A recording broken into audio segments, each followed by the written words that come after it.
नमस्ते, मैं हूं किशोर अजवाणी। आप देख रहे हैं देश का नंबर 1 हिंदी न्यूज चैनल। घड़ी इशारा कर रही है 9 बजे रात का वक्त। 100 बात की एक बात का 100 बात की एक बात में आज रूस के शहरों पर हुए हमलों पर भड़के पुतिन ने यूक्रेन के कई शहरों पर ताबड़तोड़ मिसाइलें दागकर सबको चौंका दिया।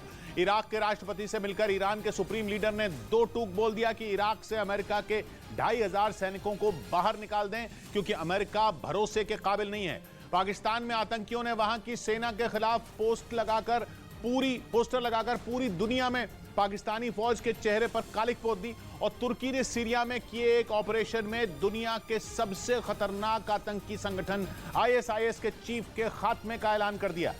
ब्रेकिंग न्यूज आ रही है, रूस ने यूक्रेन पर बहुत बड़ी एयर स्ट्राइक कर दी है। उसने रातों रात यूक्रेन के उत्तर से लेकर दक्षिण और पूर्व पर जबरदस्त हवाई हमले किए हैं।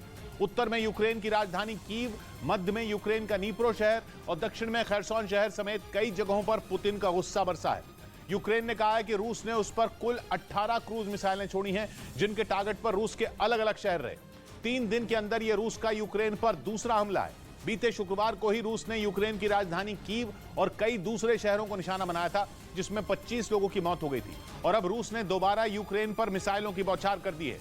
यानी मतलब साफ है, पुतिन अब यूक्रेन को खत्म करने उतर गए हैं। वो 14 महीने से जारी जंग पर इससे ज्यादा वक्त जाया करने के मूड में बिल्कुल भी नहीं है, क्योंकि यूक्रेन बीती सर्दियों से रूस पर जबरदस्त पलटवार की तैयारी में जुटा है। उसका प्लान पुतिन के पंजे से अपने पूर्वी और दक्षिणी इलाकों को छुड़ाना है। लेकिन इससे पहले कि यूक्रेन हमला करे, पुतिन ने ही उस पर ताबड़तोड़ वार करना शुरू कर दिया। पुतिन का प्लान है जेलेंस्की के पलटवार के प्लान पर पानी फेर कर रख देना। इसलिए वो यूक्रेन को घेरकर हर दिशा से उस पर एक साथ अटैक करने की रणनीति पर चलता दिख रहा है। क्योंकि यूक्रेन की सेना ने बताया कि रात के 2:30 बजे रूस के 9 Tu-95 और 2 Tu-160 एयरक्राफ्ट आसमान में डिटेक्ट किए गए, जिसके बाद यूक्रेन के उत्तर में कीव, मध्य यूक्रेन में नीप्रो शहर और दक्षिण में खैरसोन शहर समेत कई जगहों पर रूस की मिसाइलें चल पड़ी। और कुल 18 मिसाइलों ने यूक्रेन को दहला दिया, जिसमें 34 लोग बुरी तरह जख्मी हो गए और कई लोगों के मारे जाने की भी आशंका है।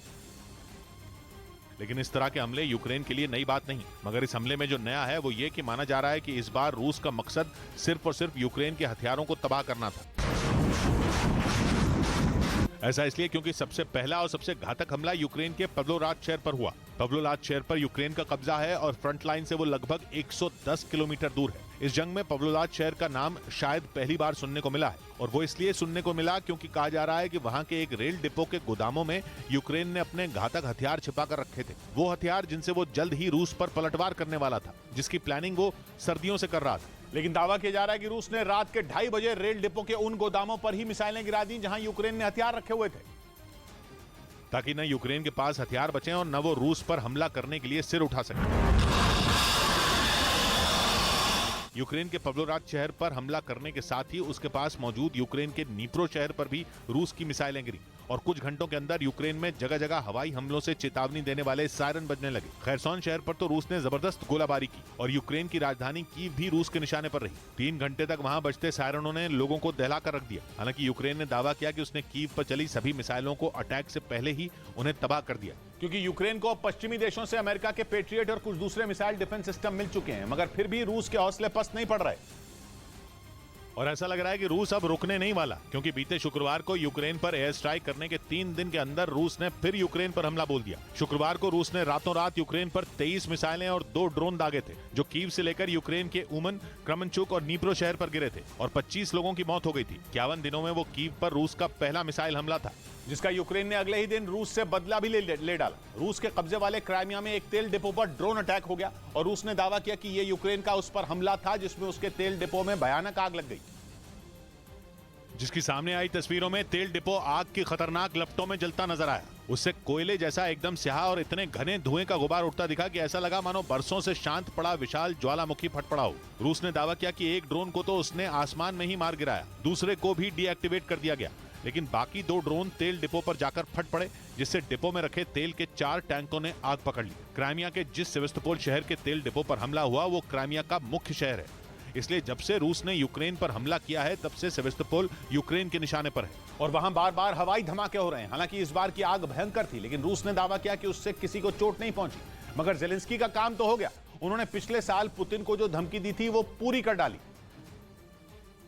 क्योंकि जेलेंस्की ने पिछले साल सरेआम ऐलान कर दिया था कि यूक्रेन की जंग अब रूस से क्राइमिया जीतने के बाद ही खत्म होगी और बीते हफ्ते भी जेलेंस्की ने एक इंटरव्यू में कहा था कि जब यूक्रेन दोबारा रूस पर पलटवार करेगा तो वो क्राइमिया को जीतने के लिए भी जान लगा देगा, क्योंकि कहने को तो क्राइमिया यूक्रेन का हिस्सा है, लेकिन रूस ने 2014 में ही उसे अपने कब्जे में ले लिया था और बीते 9 साल से वहां पुतिन का ही राज है। यूक्रेन के लिए क्राइमिया जीतना इसलिए भी जरूरी है क्योंकि वहां ही रूस की नौसेना की ब्लैक सी फ्लीट का अड्डा है। बीते 14 महीनों से वहां से मिसाइलें चला चलाकर रूस ने यूक्रेन को तबाह कर दिया। लेकिन उधर जेलेंस्की ने क्राइमिया में पुतिन के अड्डे पर ड्रोन चलाए, तो इधर लुहांस्क में पुतिन की सेना ने यूक्रेन के 450 से ज्यादा सैनिकों को मार गिराने का दावा किया। लुहांस्क डॉनबास का वो इलाका है जहां पिछले साल सितंबर में पुतिन ने जनमत संग्रह कराकर उसे रूस में मिलाने का ऐलान कर दिया था। लेकिन इसके बाद भी वहां यूक्रेन की सेना हार मानने को तैयार नहीं है। इसी वजह से लुहांस्क के कई इलाके दिन रात बमों के धमाके से गूंज रहे हैं। मतलब वहां जेलेंस्की और पुतिन की सेना के बीच भीषण जंग छिड़ी हुई है। रूस के चंगुल से लुहांस्क को छुड़ाने के लिए जेलेंस्की ने वहां अपनी पूरी ताकत झोंक रखी है, जबकि रूस की सेना यूक्रेन के सैनिकों को वहां से खदेड़ने के लिए ताबड़तोड़ हमले कर रही है। इसी कड़ी में रूसी फौज ने लुहांस्क के एक इलाके में यूक्रेन की सेना पर जोरदार प्रहार किया। रूस का दावा है कि उसके इस हमले में यूक्रेन के 450 से ज्यादा सैनिकों की मौत हो गई और सैकड़ों घायल हो गए। और अगर रूस के इस दावे में जरा भी सच्चाई है तो यह जेलेंस्की के लिए बड़ा झटका साबित हो सकता है, क्योंकि जंग के मैदान में एक साथ इतने सैनिकों का मरना कोई छोटी बात नहीं है। जबकि कुछ रोज पहले ही यूक्रेन ने दावा किया था कि लुहांस्क के कुछ इलाकों को उसने रूस से छीन लिया है। पश्चिमी मीडिया का दावा है कि इसी वजह से पुतिन को यह डर सताने लगा था कि लुहांस्क उनके हाथ से फिसल जाएगा, इसीलिए उन्होंने लुहांस्क में यूक्रेन की सेना को मात देने के लिए बड़ी तैयारी की थी। और मौका मिलते ही रूसी सेना ने यूक्रेन की सेना पर बमों और मिसाइलों की बरसात कर दी। रूस का दावा है कि इस हमले में न सिर्फ यूक्रेन के सैकड़ों सैनिकों की मौत हुई, बल्कि उसका एक बड़ा हथियार डिपो भी तबाह हो गया, जिसमें पश्चिमी देशों से मिले हथियारों का जखीरा रखा गया था। मतलब रूस के इस हमले से यूक्रेन को दोहरा नुकसान उठाना पड़ा। रूस का यह भी कहना है कि उसके इस वार से लुहांस्क से जेलेंस्की की फौज भाग खड़ी हुई और जो सैनिक बचे हैं उनके पास लड़ने के लिए हथियार ही नहीं है, क्योंकि पश्चिमी देशों से मिले एक से बढ़कर एक हथियारों के दम पर ही यूक्रेन के सैनिक वहां डटे हुए थे। लेकिन रूस का दावा है कि उसके इस जोरदार हमले की वजह से यूक्रेन की सेना लुहांस्क में चारों खाने चित हो गई। रूस के मीडिया के मुताबिक पुतिन की सेना के इस हमले में 480 से ज्यादा सैनिकों की मौत हो गई। इसके अलावा 12 बख्तरबंद लड़ाकू गाड़ियां, सेना के 30 ट्रक और एक D-20 होवित्जर तबाह हो गए। हालांकि यूक्रेन की तरफ से रूसी हमले में हुए नुकसान की कोई जानकारी नहीं दी गई, लेकिन कहा जा रहा है कि लुहांस्क में रूसी सेना के हौसले इस हमले के बाद बुलंद हैं। लुहांस्क डॉनबास का वो प्रांत है जिसे जंग से पहले पुतिन ने आजाद देश की मान्यता दे दी थी। और फिर 6 महीने की जंग के बाद पिछले साल सितंबर में लुहांस्क, डोनेस्क, जापोरिजिया और खैरसोन पर रूस की सेना ने कब्जा करने का ऐलान कर दिया। कुछ रोज बाद ही आनंद में पुतिन ने इन चारों इलाकों में जनमत संग्रह कराने की घोषणा कर पूरी दुनिया को हैरान कर दिया। क्योंकि कुछ इसी तरह 2014 में भी पुतिन ने क्राइमिया पर कब्जा किया था।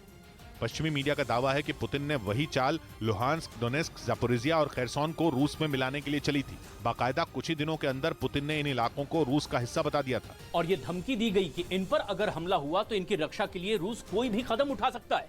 हालांकि यूक्रेन के साथ पश्चिमी देशों ने भी इन चारों इलाकों को रूस का हिस्सा मानने से इनकार कर दिया था। इसी वजह से यूक्रेन लगातार लुहांस्क, जापोरिजिया, डोनेस्क और खैरसोन को रूस से छीनने की कोशिश में है। लेकिन रूस का दावा है कि उसके इस हमले से लुहांस्क में जेलेंस्की की सेना की कमर टूट गई। और लुहांस्क के साथ रूस ने उसके पड़ोसी डोनेस्क प्रांत पर भी ड्रोन अटैक कर दिया। यूक्रेन में सबसे भयानक जंग डोनेस्क में ही छिड़ी है, लेकिन बीते 14 महीनों से युद्ध किसी नतीजे पर पहुंचता नहीं दिख रहा। रूस वहां तगड़ा वार करता है तो यूक्रेन भी जबरदस्त पलटवार कर डालता है।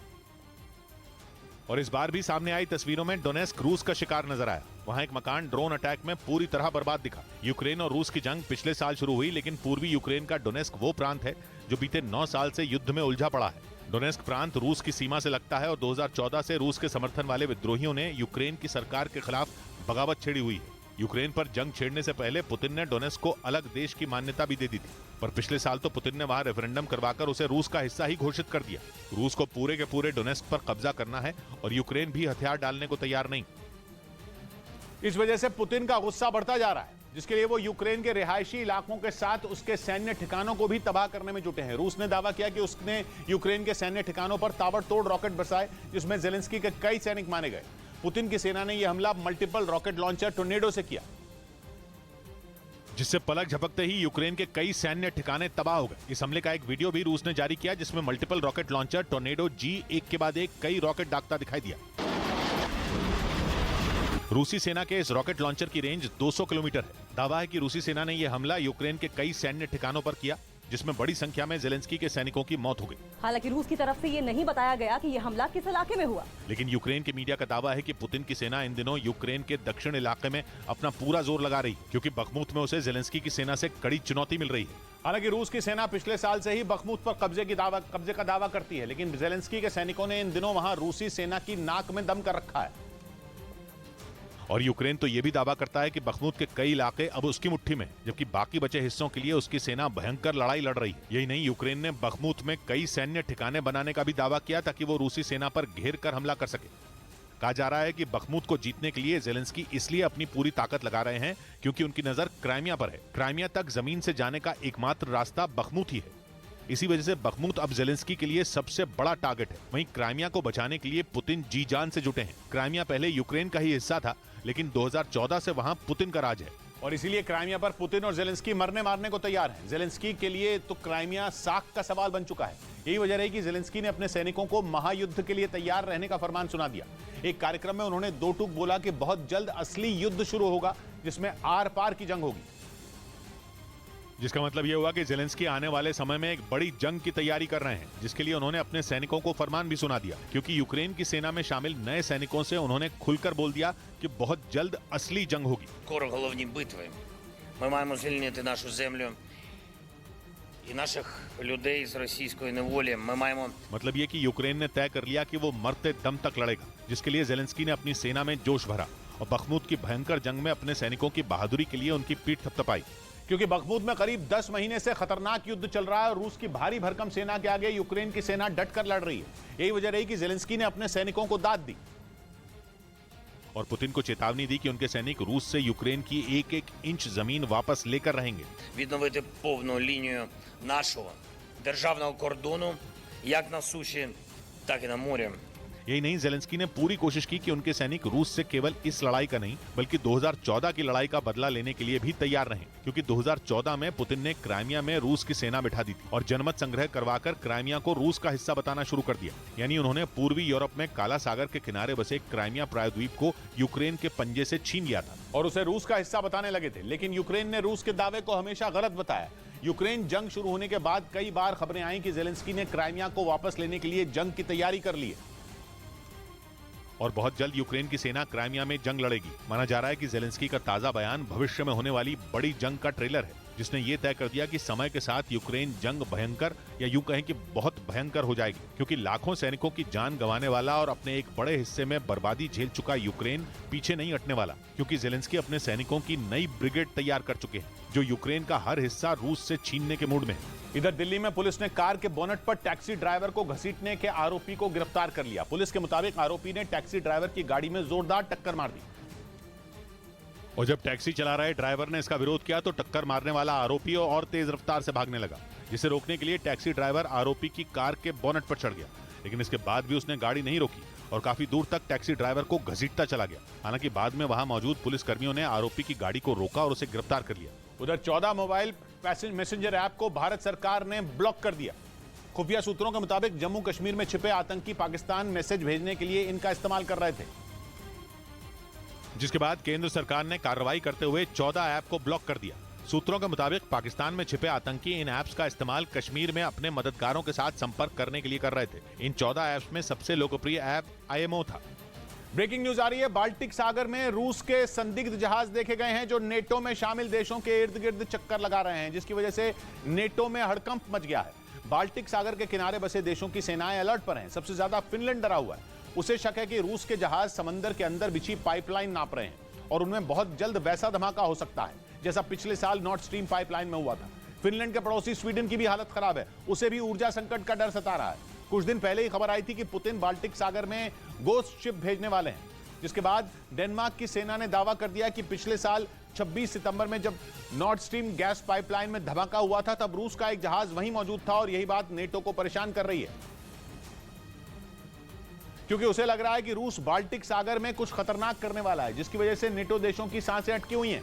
फिनलैंड और उसके पड़ोसी देश स्वीडन की सेनाएं तो हाई अलर्ट पर हैं, क्योंकि इस बार बाल्टिक सागर में कुछ बड़ा और भयंकर हो सकता है, जो पिछले साल 26 सितंबर को नॉर्थ स्ट्रीम गैस पाइपलाइन में हुए धमाके की याद दिला सकता है। नेटो चीफ खुद बाल्टिक सागर की हर हलचल पर नजर रख रहे हैं, क्योंकि बाल्टिक देशों लातविया, लिथुआनिया और एस्टोनिया समेत फिनलैंड में भी ऊर्जा संकट आ सकता है, क्योंकि नेटो ने आशंका जताई कि पुतिन के जासूसी जहाज वहां समंदर के अंदर फैली पाइपलाइन नाप रहे हैं। नेटो इस कदर डरा हुआ है कि उसने बाल्टिक सागर के किनारे बसे अपने देशों की सेनाओं को अलर्ट कर दिया, क्योंकि उन्हें शक है कि पुतिन पावर वॉर छेड़ेंगे और नेटो के देश अंधेरे में डूब जाएंगे। क्योंकि पुतिन के जहाज बाल्टिक सागर में घूम घूम कर जासूसी कर रहे हैं। कुछ दिन पहले ही खबर आई थी पुतिन ने स्वीडन और नेटो का हिस्सा बन चुके फिनलैंड के पास गोस्ट शिप भेजने का फैसला लिया है। यानी स्वीडन और फिनलैंड को शक था कि पुतिन उनकी समुद्री सीमा में ऐसा जहाज भेजेंगे जिस पर रूस का झंडा तो नहीं होगा, लेकिन वो काम रूस के लिए करेगा। पश्चिमी मीडिया ने दावा किया था कि रूस जो घोस्ट शिप भेजेगा वो ग्रीनलैंड स्ट्रेट से होते हुए अटलांटिक महासागर में घुसेंगी और उत्तरी यूरोप में तेल और गैस पहुंचाने वाली समंदर के अंदर बिछी पाइपलाइन का मुआयना करेंगी, जिसके बाद स्वीडन और फिनलैंड ने एक घोस्ट शिप देखने का भी दावा कर दिया, जिसके बाद पश्चिमी मीडिया का दावा सच साबित होता दिखा। यही नहीं, डेनमार्क की सेना के नॉर्थ स्ट्रीम पाइपलाइन धमाके से जुड़े दावे ने आग में घी डालने का काम कर दिया और स्वीडन और फिनलैंड के पसीने छूटने लगे, क्योंकि उन्होंने दावा किया कि रूस की घोस्ट शिप कैटगट स्ट्रेट से गुजर चुकी है, यानी समंदर के उस रास्ते से जो डेनमार्क और स्वीडन के बीच है। रूस के आसपास बसे नेटो में शामिल बाकी देशों का भी बुरा हाल है, क्योंकि एक के बाद एक रूस के जहाजों से जुड़े नए नए दावे किए जा रहे हैं, जो इशारा कर रहे हैं कि बाल्टिक सागर में नॉर्थ स्ट्रीम धमाके जैसी बड़ी घटना हो सकती है। क्योंकि डेनमार्क की सेना ने दावा किया कि पिछले साल नॉर्थ स्ट्रीम धमाके के समय वहां रूस का जहाज दिखा गया था, जिसकी उसके पास तस्वीरें हैं। यानी डेनमार्क ने पुतिन पर इतना बड़ा आरोप सबूतों के साथ लगाया और दावा किया कि पिछले साल 26 सितंबर को जब नॉर्थ स्ट्रीम गैस पाइपलाइन में धमाका हुआ था, तब रूस का एक जहाज वहीं मौजूद था। डेनमार्क की सेना ने उसके पास इसका सबूत होने का भी दावा किया। उसका कहना है कि नॉर्थ स्ट्रीम पाइपलाइन के पास रूस के जहाज SS-750 की मौजूदगी की उसके पास तस्वीरें हैं, जो 1-2 नहीं बल्कि 112 हैं। लेकिन डेनमार्क की सेना ने वो तस्वीरें दुनिया को दिखाने से मना कर दिया, क्योंकि वो उन्हें गोपनीय रखकर मामले की जांच करना चाहता है। हालांकि उसने बार बार ये कहा कि जिस समय पाइपलाइन में विस्फोट हुआ, रूस का जहाज आसपास ही मौजूद था। क्योंकि डेनमार्क की सेना के पास रूस के जहाज SS-750 के बोर्नहोल्म द्वीप के पास मौजूदगी की 26 तस्वीरें हैं। इसके अलावा उसके पास रूस के जहाज के उस इलाके में घूमने की और भी कई तस्वीरें हैं, जो शक पैदा करती हैं, क्योंकि नॉर्थ स्ट्रीम गैस पाइपलाइन रूस और जर्मनी को जोड़ने वाले बाल्टिक सागर के नीचे से गुजरती है और डेनमार्क का बोर्नहोल्म द्वीप रास्ते में पड़ता है। और यही वजह है कि डेनमार्क की सेना ने गैस पाइपलाइन धमाके के मामले में रूस पर उंगली उठा दी। हालांकि यूरोप के देश शुरू से ये कह रहे हैं कि रूस ने ही पाइपलाइन में विस्फोट करवाया था, क्योंकि वो यूरोप में ऊर्जा संकट लाना चाहता है। लेकिन रूस ने हमेशा इस आरोप से इनकार किया और नॉर्थ स्ट्रीम गैस पाइपलाइन धमाके से खुद को अलग रखा। लेकिन डेनमार्क का नया दावा रूस की परेशानी बढ़ा सकता है, क्योंकि वो केवल कह नहीं रहा, बल्कि उसने अपने पास सबूत होने का भी दावा किया।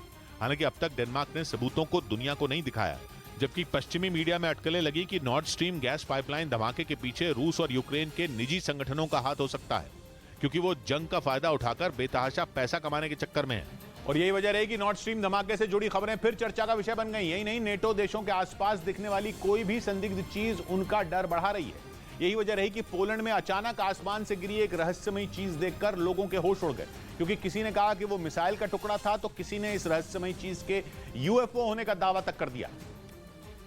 क्योंकि जैसे ही ये घटना हुई, सोशल मीडिया पर इसे एलियन हमला बताया जाने लगा। हालांकि पोलैंड के RMF24 नाम के रेडियो स्टेशन ने दावा किया कि ये रहस्यमयी चीज किसी ड्रोन की तरह दिख रही थी, जो अचानक आकर जमीन पर गिर पड़ी।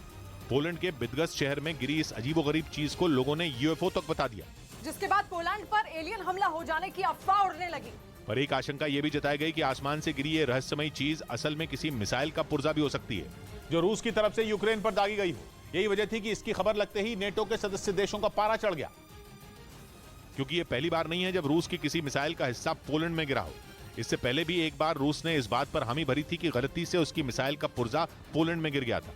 ऐसा इसलिए क्योंकि पोलैंड यूक्रेन और बेलारूस का पड़ोसी देश है और रूस जंग की शुरुआत से ही बेलारूस से यूक्रेन पर ताबड़तोड़ हमले कर रहा है। इसलिए आशंका जताई गई कि बेलारूस से दागी मिसाइल यूक्रेन की बजाय पोलैंड की तरफ मुड़ गई। और ये भी हो सकता है कि उसे यूक्रेन के डिफेंस सिस्टम ने हवा में ही तबाह कर दिया हो, जिसके बाद उसके पुर्जे पोलैंड तक जाकर गिरे हों।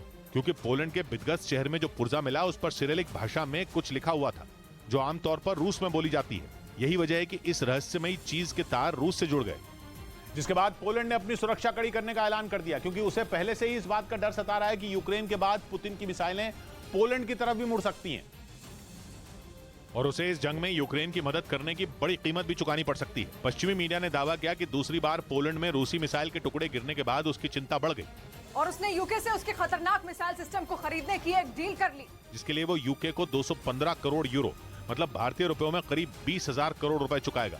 और इसके बदले में उसे करीब 100 कैम यानी common anti air modular missile और उन्हें चलाने के लिए 40 से ज्यादा लॉन्चर मिलेंगे। ये मिसाइलें यूके की सेना की सबसे घातक और आधुनिक मिसाइलें मानी जाती हैं, जिन्हें अब पोलैंड अपने आसमान की सुरक्षा में तैनात करने वाला है ताकि पुतिन की मिसाइलों से खुद को बचा सके। इधर यूपी के अंबेडकर नगर में समाजवादी पार्टी और बीजेपी के कार्यकर्ताओं की झड़प का एक वीडियो वायरल हो गया। बताया गया कि एक कार्यक्रम में दोनों पार्टी के कार्यकर्ताओं के बीच किसी बात पर कहासुनी हुई और थोड़ी ही देर में वो लोग आपस में भिड़ गए।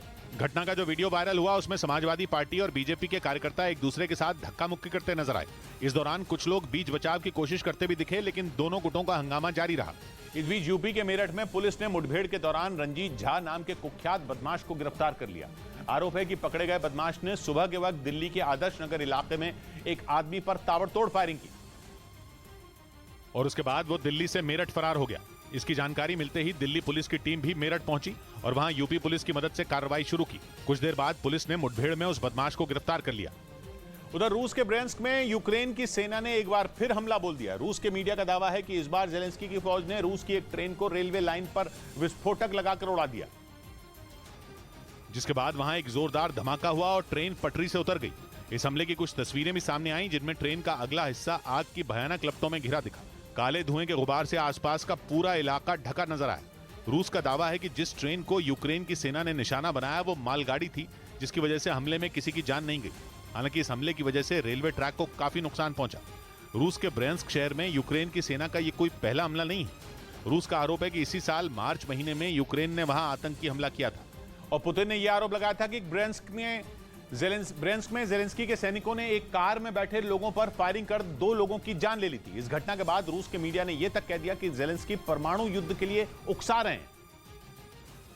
हालांकि उस दौरान यूक्रेन ने रूस के आरोपों को नकार दिया था, लेकिन पुतिन के परमाणु हमले की धमकी के बाद यूक्रेन के साथ साथ पश्चिमी देशों की परेशानी बढ़ गई थी, क्योंकि पुतिन ने यह साफ कर दिया था कि ब्रेंस्क में हुए आतंकी हमले का वो हर हाल में बदला लेंगे। पिछले साल 24 फरवरी को जंग शुरू होने के बाद से रूस ने कई बार कहा कि यूक्रेन उसके अलग अलग शहरों को निशाना बना रहा है। ब्रेंस्क में तो कई बार अटैक का दावा किया गया। रूस के इस इलाके की सीमा यूक्रेन और बेलारूस दोनों के बॉर्डर से लगती है। इस घटना से कुछ रोज पहले ही ब्रेंस्क शहर पर ड्रोन अटैक की खबर आई थी और उस दौरान यूक्रेन ने खुद कहा था कि ब्रेंस्क पर जो ड्रोन हमला हुआ था वो उसके इशारे पर हुआ था, जिसमें किसी की जान तो नहीं गई, लेकिन एक बड़े इलाके की बत्ती गुल हो गई थी। क्योंकि यूक्रेन के ड्रोन अटैक से ब्रेंस्क शहर में रोशनी करने वाले पावर प्लांट तबाह हो गए थे। मतलब यूक्रेन ने रूस के इस शहर में वही करने की कोशिश की थी जो पुतिन ने यूक्रेन के कीव में किया था। और अब एक बार फिर यूक्रेन की सेना ने ब्रेंस्क को ही टारगेट किया है। इस बार जेलेंस्की की फौज ने रेलवे ट्रैक पर विस्फोटक लगाकर ट्रेन को ही उड़ा दिया। पश्चिमी मीडिया का दावा है कि इस हमले से रूस को काफी नुकसान पहुंचा, क्योंकि इस रेलवे लाइन से ही रूस अपने हथियारों का जखीरा यूक्रेन में जंग लड़ रहे अपने सैनिकों तक पहुंचाता है। इसी वजह से यूक्रेन की सेना ने इस रेलवे लाइन को तबाह कर दिया। लेकिन पुतिन के लिए इससे भी बड़ी परेशानी तब खड़ी हो गई जब उनकी सेना के कमांडर इगोर गिरकिन ने पुतिन के खिलाफ सैन्य विद्रोह की आशंका जताई। उनके मुताबिक वैगनर ग्रुप की वजह से आने वाले दिनों में रूसी सेना को सबसे बड़ी चुनौती का सामना करना पड़ सकता है, क्योंकि पुतिन की प्राइवेट आर्मी वैगनर ग्रुप के मुखिया येवगेनी प्रिगोजिन ने हाल ही में बखमुत से अपने लड़ाकों को हटाने की धमकी दी थी, जिसे रूसी सेना के कमांडर इगोर गिरकिन ने बहुत बड़ा खतरा बताया। उनके मुताबिक अगर येवगेनी प्रिगोजिन ने ऐसा किया तो ये रूस के लिए विनाशकारी साबित हो सकता है, क्योंकि अगर वैगनर ग्रुप ने बखमुत से अपने लड़ाकों को हटाया तो ये सरासर पुतिन के आदेश को न मानने जैसा होगा। इसका असर दूसरे कई मोर्चों पर पड़ सकता है और इससे सेना में विद्रोह की आग फैल जाएगी। असल में येवगेनी प्रिगोजिन कई बार रूसी रक्षा मंत्रालय से अपनी नाराजगी जता चुके हैं और बखमुत में जारी जंग के बीच येवगेनी प्रिगोजिन ने कई बार यह आरोप लगाया कि उन्हें रूसी सेना से कोई मदद नहीं मिल रही है, जबकि बखमुत को जीतने के लिए पुतिन पिछले कई महीनों से पूरा जोर लगा रहे हैं। और इसीलिए उन्होंने अपनी सेना के साथ वैगनर ग्रुप पर भी भरोसा किया था। कहा तो यह भी जाता है कि पुतिन ने इस ग्रुप को बखमुत में खुली छूट भी दे रखी है, इसलिए इस ग्रुप के मुखिया रूसी सेना पर ही लगातार हमलावर हैं। और अब तो उन्होंने अपने लड़ाकों को जंग के मोर्चे से हटाने की चेतावनी देकर पुतिन की मुश्किलें और बढ़ा दी। हालांकि येवगेनी प्रिगोजिन को पुतिन का करीबी माना जाता है, लेकिन पश्चिमी मीडिया का दावा है कि यूक्रेन जंग के लंबा खिंचने की वजह से रूस में पुतिन का विरोध बढ़ता जा रहा है। वहीं येवगेनी प्रिगोजिन की लोकप्रियता में इजाफा हो रहा है। इसी वजह से वैगनर ग्रुप के मुखिया ने अपनी मर्जी चलानी शुरू कर दी है, क्योंकि वो भी पुतिन की रणनीति से खुश नहीं है, जिसकी वजह से जंग खिंचती जा रही है। यहां तक कि रूस के सैनिक जंग के मैदान में इलाज की कमी से मर रहे हैं। पश्चिमी मीडिया के मुताबिक पुतिन के घायल सैनिकों को समय पर इलाज ही नहीं मिल पा रहा है। जिसकी वजह से उनकी मौत हो रही है। पश्चिमी मीडिया के मुताबिक रूस के उन सैनिकों की भी जान जा रही है जिन्हें मामूली चोटें लगी। बताया गया कि ऐसा इसलिए हो रहा है क्योंकि उन्हें समय से अस्पताल नहीं पहुंचाया जा रहा। इतना ही नहीं, दावा है कि रूस के कई घायल सैनिकों के हाथ पैर सिर्फ इस वजह से काटने पड़ गए क्योंकि उनकी समय से पट्टी नहीं हो पाई। पश्चिमी मीडिया के मुताबिक यूक्रेन जंग में अब तक रूस के जितने सैनिकों की मौत हुई है उनमें 50% जवानों की जान इलाज न मिलने से गई। खबर है कि इसीलिए अब रूस के सैनिकों का हौसला भी जवाब दे रहा है क्योंकि उन्हें पता है कि अगर जंग में वो घायल हो गए तो इलाज की कमी की वजह से उनकी जान जानी तय है। और कहा जा रहा है कि अपने सैनिकों का ऐसा हाल देखकर ही रूस बुरी तरह बौखलाया हुआ है। यहां तक कि रूस के विदेश मंत्रालय की प्रवक्ता ने एक बार फिर यूक्रेन में परमाणु हमले की धमकी दे डाली। उन्होंने दावा किया कि अगर पुतिन का सब्र जवाब दे गया तो सिर्फ यूक्रेन ही नहीं बल्कि कई देश हमेशा के लिए नक्शे से मिट जाएंगे और इसके लिए अमेरिका जिम्मेदार होगा। रूस के विदेश मंत्रालय की प्रवक्ता मारिया ज़खारोवा ने चेतावनी दी कि अमेरिका और यूरोप के देश रूस को कम आंकने की गलती सपने में भी न करें। उन्होंने आरोप लगाया कि बाइडेन जानबूझकर पुतिन को उकसाने की कोशिश में लगे हैं ताकि वो गुस्से में आकर परमाणु हमला कर दें और पूरी दुनिया उनके खिलाफ हो जाए। हालांकि उन्होंने ये भी दावा किया कि रूस इस वक्त बहुत सब्र से काम ले रहा है, पर इसका मतलब ये नहीं कि अमेरिका उसे कम आंकने की गलती करे, क्योंकि उनका मानना है कि अमेरिका जानबूझकर जंग की शुरुआत से ही ज़ेलेंस्की को भड़काने में लगा है। उन्होंने आरोप लगाया कि बाइडेन यूक्रेन की मदद के बहाने रूस से दुश्मनी निकाल रहे हैं, जिसके लिए उन्होंने ज़ेलेंस्की को मोहरे के तौर पर इस्तेमाल किया। रूस के विदेश मंत्रालय की प्रवक्ता मारिया ज़खारोवा ने दावा किया कि अगर यूक्रेन को परमाणु हमले का सामना करना भी पड़ा तो इसके लिए अमेरिका जिम्मेदार होगा, क्योंकि वो ही ज़ेलेंस्की की सेना को खतरनाक हथियार मुहैया करा रहा है, जिससे जंग और भीषण होती जा रही है। हालांकि पुतिन के करीबी दिमित्री मेदवेदेव ने पिछले हफ्ते ही ये आशंका जताई थी कि ये जंग अब तीसरे विश्व युद्ध के मुहाने पर पहुंच चुकी है। मतलब अगर इसका फैसला करने के लिए परमाणु हमला करना पड़ा तो पुतिन उसके लिए भी तैयार है। इधर कर्नाटक विधानसभा चुनावों के लिए बीजेपी ने अपना घोषणा पत्र जारी कर दिया, जिस पर कांग्रेस ने निशाना साधा। अपने घोषणा पत्र में बीजेपी ने 16 वादे किए, जिनमें यूनिफॉर्म सिविल कोड के लिए कमेटी बनाना, गरीब परिवारों को हर साल 3 मुफ्त सिलेंडर और हर महीने 5 किलो अनाज मुफ्त देने के वादे शामिल हैं। This manifesto is futuristic. Karnataka के लिए बीजेपी के घोषणा पत्र पर कांग्रेस ने निशाना साध दिया। भारतीय जनता पार्टी पर विश्वास करना मतलब आत्महत्या करने के बराबर है। कांग्रेस ने आरोप लगाया कि बीजेपी महंगाई और बेरोजगारी जैसे मुद्दे पर बात नहीं कर रही। उधर बाइडेन की उत्तर कोरिया को खुली चुनौती पर किम की बहन भड़क गई।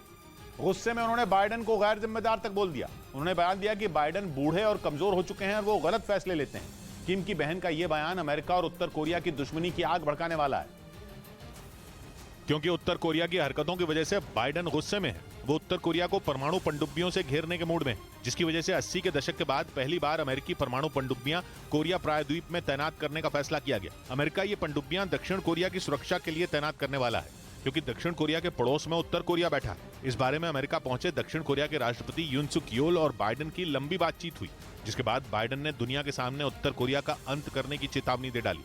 Nuclear attack by North Korea against the United States or its allies or partisans result in the end of whatever regime would take. Biden के इसी बयान ने किम की बहन किम यो जोंग को गुस्सा दिला दिया, क्योंकि बाइडेन ने इस बार उत्तर कोरिया के अंत की चेतावनी दी। यानी पिछले कई महीनों से ताबड़तोड़ मिसाइल टेस्ट करने वाले उत्तर कोरिया में बाइडेन के एक बयान और कड़े कदम से खलबली मच गई, जिसका सबूत किम की बहन का बयान है। क्योंकि किम यो जोंग बाइडेन पर जमकर बरसी और बयान दिया कि अमेरिकी राष्ट्रपति जो बाइडेन बूढ़े और कमजोर हो गए हैं, और उन्होंने उत्तर कोरिया की सरकार के बारे में बेतुका और गैर जिम्मेदाराना बयान दिया।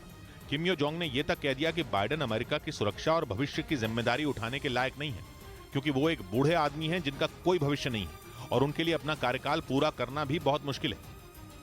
यानी किम की बहन ने खुलकर जता दिया कि उत्तर कोरिया अमेरिका से नहीं डरता और वो अपनी मनमानी करता रहेगा। वैसे भी उत्तर कोरिया ने अमेरिका की कई धमकियों के बावजूद पिछले कुछ महीनों में एक के बाद एक धड़ाधड़ मिसाइल टेस्ट किए और अपनी परमाणु ताकत बढ़ाई। मार्च में तो उसने अपनी सबसे ताकतवर मिसाइल का टेस्ट करने का दावा किया, क्योंकि इस बार उसने लिक्विड नहीं बल्कि सॉलिड ईंधन वाली मिसाइल का परीक्षण किया, जिसने 1000 किलोमीटर तक उड़ान भरी। ये मिसाइल लिक्विड ईंधन वाली मिसाइल से ज्यादा तेज हमला करती है। इसके अलावा 21 से 23 मार्च के बीच अंडर वाटर न्यूक्लियर ड्रोन का भी टेस्ट हुआ, जो इतना शक्तिशाली है कि समुद्र में सुनामी आ जाए। और उत्तर कोरिया की इन्हीं तैयारियों ने अमेरिका और दक्षिण कोरिया को ऐसा प्लान बनाने पर मजबूर कर दिया जिससे परमाणु जंग की आहट आने लगी, क्योंकि दक्षिण कोरिया के नजदीक अमेरिका की परमाणु पनडुब्बियां तैनात होंगी। इसके अलावा अमेरिका और दक्षिण कोरिया ने 12 दिन की मिलिट्री ड्रिल की, जिसमें 110 जंगी जहाज और लड़ाकू विमान शामिल हुए। दोनों देशों ने 2018 में नॉर्थ कोरिया से शांति वार्ता शुरू करने के दौरान इस तरह की ड्रिल को बंद कर दिया था, लेकिन एक साल में 100 से ज्यादा मिसाइल टेस्ट करने वाले उत्तर कोरिया ने अमेरिका और साउथ कोरिया के लिए खतरे की घंटी बजा दी और 6 दिन के दौरे पर अमेरिका गए दक्षिण कोरिया के राष्ट्रपति ने बाइडेन के संग परमाणु पनडुब्बियों की तैनाती की डील कर ली, जो ना किम को हजम हुई और ना उनकी बहन को। किम यो जोंग उत्तर कोरिया के शासक किम जोंग उन की इकलौती और छोटी बहन है। वो तब चर्चा में आई थी जब वो 2018 में दक्षिण कोरिया गए प्रतिनिधिमंडल का हिस्सा बनी थी, क्योंकि विंटर ओलंपिक्स में उत्तर और दक्षिण दोनों कोरिया टीम के रूप में मैदान में उतरे थे। जिसके बाद 2020 में किम ने अपनी बहन को राष्ट्र के मामलों से जुड़ी बड़ी जिम्मेदारियां दी, जिन्हें किम यो जोंग निभा रही हैं। उन्होंने अपने दुश्मनों को वैसे ही जवाब देना भी सीख लिया जैसा उनका भाई देते हैं। इधर कर्नाटक विधानसभा चुनाव में चल रही जबानी जंग में मल्लिकार्जुन खड़गे के बेटे भी कूद पड़े और प्रधानमंत्री पर विवादास्पद बयान दे डाला। इससे पहले मल्लिकार्जुन खड़गे के पीएम पर दिए बयान पर बवाल हो चुका है और अब उनके बेटे प्रियांक खड़गे ने भी पीएम पर विवादास्पद बयान दे डाला। ऐसा नालायक बेटा तो कैसा होता है, घर कैसे चलेगा। इस बयान पर बीजेपी भड़क गई। कर्नाटक बीजेपी ने तो प्रियांक खड़गे के खिलाफ चुनाव आयोग से भी शिकायत की। उधर हांगकांग के अखबार साउथ चाइना मॉर्निंग पोस्ट का दावा है कि चीन पाकिस्तान तक ट्रेन चलाने की तैयारी में है। इस अखबार के मुताबिक चीन कारोबार बढ़ाने के मकसद से अपने पश्चिमी इलाके को पाकिस्तान के ग्वादर बंदरगाह तक जोड़ना चाहता है, जिसके लिए चीन ने बहुत बड़े रेल प्रोजेक्ट का प्रस्ताव दिया है। साउथ चाइना मॉर्निंग पोस्ट के मुताबिक चीन BRI यानी बेल्ट एंड रोड इनिशिएटिव के तहत इस योजना को साकार करने की तैयारी में है। वो ऐसा रेल रूट बनाना चाहता है जो चीन के शिनजियांग प्रांत से पाकिस्तान के ग्वादर बंदरगाह तक फैला होगा। ये रेल रूट करीब 3000 किलोमीटर लंबा होगा और इस पर $58 बिलियन यानी भारतीय रुपयों में करीब 4,75,000 करोड़ का भारी भरकम खर्च आएगा। लेकिन इसके बावजूद चीन इस प्रोजेक्ट को पूरा करना चाहता है। कहा जा रहा है कि इस योजना का ज्यादातर खर्च चीन ही उठाएगा, क्योंकि कंगाली की वजह से पाकिस्तान किसी भी प्रोजेक्ट में हाथ डालने की हालत में नहीं है। वो तो इन दिनों खाने पीने की चीजों के लिए ही जूझ रहा है और इसीलिए चीन इस प्रोजेक्ट पर हाथ खोलकर खर्च करने के लिए तैयार है। इस योजना पर इतनी बड़ी रकम इसलिए भी लग रही है क्योंकि चीन से लेकर पाकिस्तान तक बनने वाले इस रेल रूट में कई जगहों पर पहाड़ और ऊबड़ खाबड़ रास्ते हैं। कहा जा रहा है कि चीन इस ट्रेन के जरिए कारोबार को बढ़ावा देना चाहता है और वो पश्चिमी देशों के साथ व्यापार कम करने की फिराक में है और उसका जोर पाकिस्तान के साथ साथ कई दूसरे देशों के साथ डील करने पर है। यानी चीन ने अपने ड्रीम प्रोजेक्ट CPEC यानी चाइना पाकिस्तान इकोनॉमिक कॉरिडोर की नाकामी के बाद अब पाकिस्तान को ट्रेन के सपने दिखाने शुरू कर दिए, क्योंकि पाकिस्तान में CPEC के तहत उसके ज्यादातर प्रोजेक्ट अधूरे पड़े हैं। क्योंकि चीन के कई प्रोजेक्ट या तो पाकिस्तान की बदहाली की वजह से लटक गए या फिर आतंकी हमले के खतरों से उन्हें रोकना पड़ा। पाकिस्तान में CPEC के तहत काम कर रहे चीन के कर्मचारियों पर कई बार हमले की घटनाएं हो चुकी हैं और इसी वजह से चीन का यह ख्वाब अधूरा रह गया। लेकिन एक बार फिर वो पाकिस्तान में बड़ा दांव लगाने की तैयारी कर रहा है। चीन को उम्मीद है कि उसका ये सपना पूरा हो जाएगा। वो इस रेल रूट को सिर्फ पाकिस्तान तक ही सीमित नहीं रखना चाहता। साउथ चाइना मॉर्निंग पोस्ट के मुताबिक चीन का ये रेलवे सिस्टम भविष्य में उसे ईरान और तुर्की से भी जोड़ सकता है। यानी चीन पाकिस्तान, ईरान और तुर्की तक अपनी ट्रेन चलाना चाहता है। उसका दावा है कि ये रेल प्रोजेक्ट दक्षिण एशिया की तस्वीर बदल देगा। लेकिन माना जा रहा है कि इन इलाकों में अपना दबदबा बढ़ाने के लिए ही चीन ने इसकी प्लानिंग की है। इस बीच यूरेशियन टाइम्स नाम की वेबसाइट के मुताबिक रूस के लैंसेट ड्रोन ने यूक्रेन में भारी तबाही मचा दी। दावा है कि रूस के इस आत्मघाती ड्रोन ने यूक्रेन के S-300 एयर डिफेंस सिस्टम समेत कई हथियारों को बर्बाद कर दिया और इस दावे को पुख्ता करने के लिए रूस की तरफ से एक वीडियो भी जारी किया गया, जिसमें लैंडसेट 3 कामिकाजे ड्रोन यूक्रेन के S-300 एयर डिफेंस सिस्टम के परखचे उड़ाता नजर आया। यूरेशियन टाइम्स की रिपोर्ट के मुताबिक रूसी सेना ने यह हमला यूक्रेन के खरसोन में किया और इसी तरह के हमलों में यूक्रेन के 4 S-300 एयर डिफेंस सिस्टम और एक एंटी एयरक्राफ्ट गन को ध्वस्त करने का दावा किया गया। और रिपोर्ट के मुताबिक रूस के इन ताबड़तोड़ हमलों में जेलेंस्की के 14 सैनिकों की मौत हो गई और 10 सैनिक घायल भी हो गए। यानी जंग के मैदान में रूस का लैंसेट ड्रोन यूक्रेन की सेना पर काल बनकर टूट रहा है, क्योंकि रूस के रक्षा मंत्रालय ने एक हफ्ते पहले भी नीप्रो नदी में यूक्रेन के सैनिकों से भरी एक नाव को लैंसेट ड्रोन से निशाना बनाने का दावा किया था। इतना ही नहीं, दावा तो यहाँ तक किया गया रूस का लैंसेट ड्रोन यूक्रेन में भेजी गई नेटो की 45% तोपों को अकेले ही तबाह कर चुका है। क्योंकि रूस का दावा है कि लंबी दूरी तक हमले करने में सक्षम Lancet 3 drone S-300 air defence system से लेकर टैंक, तोप और बख्तरबंद गाड़ियों को भी बर्बाद कर सकता है। इतना ही नहीं, 40 किलोमीटर की दूरी तक हमला करने में सक्षम यह ड्रोन करीब 300 किलोमीटर प्रति घंटा की रफ्तार से उड़ान भर सकता है। ये ड्रोन खास एंटी लेजर तकनीक से लैस होता है, जिसकी वजह से एंटी ड्रोन सिस्टम भी इसे पकड़ नहीं पाता। दावा है कि रूसी फौज ने लैंसेट 3 ड्रोन की मदद से ही यूक्रेन के कई इलाकों में बढ़त हासिल की है। इधर राजस्थान के करौली में आई भारी बारिश ने जमकर तबाही मचाई, लेकिन लोगों के हाथ पांव तब फूल गए जब लगातार हो रही मूसलाधार बारिश के बीच कुछ लोग उफनते नाले में फंस गए, जिन्हें देखकर ऐसा लगा कि जैसे पानी की उफनती लहरें उन्हें अपने साथ बहा ले जाएंगी। इस दौरान पानी के बीचों बीच फंसा एक आदमी एक बच्चे को कंधे पर बैठाकर नाले में उतारता दिखा, लेकिन पानी का बहाव इतना तेज था कि वो आदमी उस बच्चे समेत लहरों में डूब गया। इसके बाद जो हुआ, ब्रेक के बाद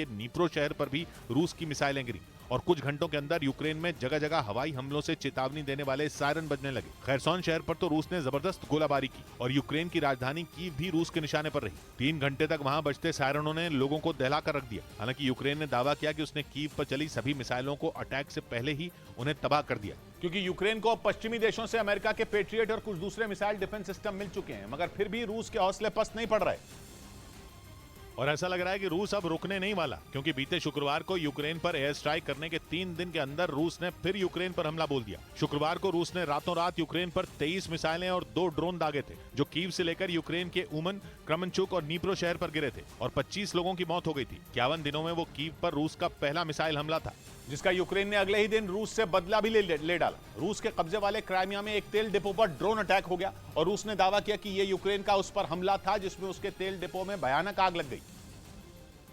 जिसकी सामने आई तस्वीरों में तेल डिपो आग की खतरनाक लपटों में जलता नजर आया। उससे कोयले जैसा एकदम स्याह और इतने घने धुएं का गुबार उठता दिखा कि ऐसा लगा मानो बरसों से शांत पड़ा विशाल ज्वालामुखी फट पड़ा हो। रूस ने दावा किया कि एक ड्रोन को तो उसने आसमान में ही मार गिराया, दूसरे को भी डीएक्टिवेट कर दिया गया, लेकिन बाकी 2 ड्रोन तेल डिपो पर जाकर फट पड़े, जिससे डिपो में रखे तेल के 4 टैंकों ने आग पकड़ ली। क्राइमिया के जिस सेवेस्तोपोल शहर के तेल डिपो पर हमला हुआ वो क्राइमिया का मुख्य शहर है, इसलिए जब से रूस ने यूक्रेन पर हमला किया है तब से सेवेस्तोपोल यूक्रेन के निशाने पर है और वहां बार बार हवाई धमाके हो रहे हैं। हालांकि इस बार की आग भयंकर थी, लेकिन रूस ने दावा किया कि उससे किसी को चोट नहीं पहुंची। मगर जेलेंस्की का काम तो हो गया, उन्होंने पिछले साल पुतिन को जो धमकी दी थी वो पूरी कर डाली, क्योंकि जेलेंस्की ने पिछले साल सरेआम ऐलान कर दिया था कि यूक्रेन की जंग अब रूस से क्राइमिया जीतने के बाद ही खत्म होगी। और बीते हफ्ते भी जेलेंस्की ने एक इंटरव्यू में कहा था कि जब यूक्रेन दोबारा रूस पर पलटवार करेगा तो वो क्राइमिया को जीतने के लिए भी जान लगा देगा, क्योंकि कहने को तो क्राइमिया यूक्रेन का हिस्सा है, लेकिन रूस ने 2014 में ही उसे अपने कब्जे में ले लिया था और बीते 9 साल से वहां पुतिन का ही राज है। यूक्रेन के लिए क्राइमिया जीतना इसलिए भी जरूरी है क्योंकि वहां ही रूस की नौसेना की ब्लैक सी फ्लीट का अड्डा है। बीते 14 महीनों से वहां से मिसाइलें चला चलाकर रूस ने यूक्रेन को तबाह कर दिया। लेकिन उधर जेलेंस्की ने क्राइमिया में पुतिन के अड्डे पर ड्रोन चलाए, तो इधर लुहांस्क में पुतिन की सेना ने यूक्रेन के 450 से ज्यादा सैनिकों को मार गिराने का दावा किया। लुहांस्क डॉनबास का वो इलाका है जहां पिछले साल सितंबर में पुतिन ने जनमत संग्रह कराकर उसे रूस में मिलाने का ऐलान कर दिया था। लेकिन इसके बाद भी वहां यूक्रेन की सेना हार मानने को तैयार नहीं है। इसी वजह से लुहांस्क के कई इलाके दिन रात बमों के धमाके से गूंज रहे हैं। मतलब वहां जेलेंस्की और पुतिन की सेना के बीच भीषण जंग छिड़ी हुई है। रूस के चंगुल से लुहांस्क को छुड़ाने के लिए जेलेंस्की ने वहां अपनी पूरी ताकत झोंक रखी है, जबकि रूस की सेना यूक्रेन के सैनिकों को वहां से खदेड़ने के लिए ताबड़तोड़ हमले कर रही है। इसी कड़ी में रूसी फौज ने लुहांस्क के एक इलाके में यूक्रेन की सेना पर जोरदार प्रहार किया। रूस का दावा है कि उसके इस हमले में यूक्रेन के 450 से ज्यादा सैनिकों की मौत हो गई और सैकड़ों घायल हो गए। और अगर रूस के इस दावे में जरा भी सच्चाई है तो यह जेलेंस्की के लिए बड़ा झटका साबित हो सकता है, क्योंकि जंग के मैदान में एक साथ इतने सैनिकों का मरना कोई छोटी बात नहीं है। जबकि कुछ रोज पहले ही यूक्रेन ने दावा किया था कि लुहांस्क के कुछ इलाकों को उसने रूस से छीन लिया है। पश्चिमी मीडिया का दावा है कि इसी वजह से पुतिन को यह डर सताने लगा था कि लुहांस्क उनके हाथ से फिसल जाएगा, इसीलिए उन्होंने लुहांस्क में यूक्रेन की सेना को मात देने के लिए बड़ी तैयारी की थी। और मौका मिलते ही रूसी सेना ने यूक्रेन की सेना पर बमों और मिसाइलों की बरसात कर दी। रूस का दावा है कि इस हमले में न सिर्फ यूक्रेन के सैकड़ों सैनिकों की मौत हुई, बल्कि उसका एक बड़ा हथियार डिपो भी तबाह हो गया, जिसमें पश्चिमी देशों से मिले हथियारों का जखीरा रखा गया था। मतलब रूस के इस हमले से यूक्रेन को दोहरा नुकसान हुआ, नुकसान उठाना पड़ा। रूस का यह भी कहना है कि उसके इस वार से लुहांस्क से जेलेंस्की की फौज भाग खड़ी हुई और जो सैनिक बचे हैं उनके पास लड़ने के लिए हथियार ही नहीं है, क्योंकि पश्चिमी देशों से मिले एक से बढ़कर एक हथियारों के दम पर ही यूक्रेन के सैनिक वहां डटे हुए थे। लेकिन रूस का दावा है कि उसके इस जोरदार हमले की वजह से यूक्रेन की सेना लुहांस्क में चारों खाने चित हो गई। रूस के मीडिया के मुताबिक पुतिन की सेना के इस हमले में 480 से ज्यादा सैनिकों की मौत हो गई। इसके अलावा 12 बख्तरबंद लड़ाकू गाड़ियां, सेना के 30 ट्रक और एक D-20 होवित्जर तबाह हो गए। हालांकि यूक्रेन की तरफ से रूसी हमले में हुए नुकसान की कोई जानकारी नहीं दी गई, लेकिन कहा जा रहा है कि लुहांस्क में रूसी सेना के हौसले इस हमले के बाद बुलंद हैं। लुहांस्क डॉनबास का वो प्रांत है जिसे जंग से पहले पुतिन ने आजाद देश की मान्यता दे दी थी। और फिर 6 महीने की जंग के बाद पिछले साल सितंबर में लुहांस्क, डोनेस्क, जापोरिजिया और खैरसोन पर रूस की सेना ने कब्जा करने का ऐलान कर दिया। कुछ रोज बाद ही आनंद में पुतिन ने इन चारों इलाकों में जनमत संग्रह कराने की घोषणा कर पूरी दुनिया को हैरान कर दिया, क्योंकि कुछ इसी तरह 2014 में भी पुतिन ने क्राइमिया पर कब्जा किया था। पश्चिमी मीडिया का दावा है कि पुतिन ने वही चाल लुहांस्क, डोनेस्क, जापोरिजिया और खैरसोन को रूस में मिलाने के लिए चली थी। बाकायदा कुछ ही दिनों के अंदर पुतिन ने इन इलाकों को रूस का हिस्सा बता दिया था और ये धमकी दी गई कि इन पर अगर हमला हुआ तो इनकी रक्षा के लिए रूस कोई भी कदम उठा सकता है। हालांकि यूक्रेन के साथ पश्चिमी देशों ने भी इन चारों इलाकों को रूस का हिस्सा मानने से इनकार कर दिया था। इसी वजह से यूक्रेन लगातार लुहांस्क, जापोरिजिया, डोनेस्क और खैरसोन को रूस से छीनने की कोशिश में है। लेकिन रूस का दावा है कि उसके इस हमले से लुहांस्क में ज़ेलेंस्की की सेना की कमर टूट गई। रूस ने यूक्रेन पर बहुत बड़ी एयर स्ट्राइक कर दी है। उसने रातों रात यूक्रेन के उत्तर से लेकर दक्षिण और पूर्व पर जबरदस्त हवाई हमले किए हैं। उत्तर में यूक्रेन की राजधानी कीव, मध्य में यूक्रेन का नीप्रो शहर और दक्षिण में खैरसोन शहर समेत कई जगहों पर पुतिन का गुस्सा बरसा है। यूक्रेन ने कहा है कि रूस ने उस पर कुल 18 क्रूज मिसाइलें छोड़ी हैं, जिनके टारगेट पर रूस के अलग अलग शहर रहे। 3 दिन के अंदर यह रूस का यूक्रेन पर दूसरा हमला है। बीते शुक्रवार को ही रूस ने यूक्रेन की राजधानी कीव और कई दूसरे शहरों को निशाना बनाया था, जिसमें 25 लोगों की मौत हो गई थी। और अब रूस ने दोबारा यूक्रेन पर मिसाइलों की बौछार कर दी है। यानी मतलब साफ है, पुतिन अब यूक्रेन को खत्म करने उतर गए हैं। वो 14 महीने से जारी जंग पर इससे ज्यादा वक्त जाया करने के मूड में बिल्कुल भी नहीं है, क्योंकि यूक्रेन बीती सर्दियों से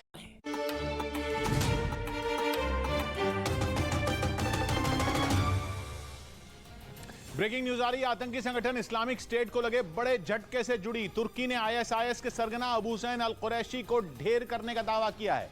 तुर्की ने दावा किया कि उसने सीरिया में घुसकर एक बड़े ऑपरेशन को अंजाम दिया और उसके ऑपरेशन में इस्लामिक स्टेट का सरगना मारा गया। तुर्की ने ठीक उसी तरह अबू हुसैन अल कुरैशी का खात्मा किया जैसे 2011 में अमेरिका ने लादेन का किया था। तुर्की के मुताबिक सीरिया में छिपकर बैठे अबू हुसैन अल कुरैशी ने उसके यहां कई हमलों को अंजाम दिया था और उसे मिटाने के लिए रात के वक्त एक बड़ा ऑपरेशन चलाया गया। और सीरिया में किए गए इस ऑपरेशन के बारे में खुद तुर्की के राष्ट्रपति ने बताया।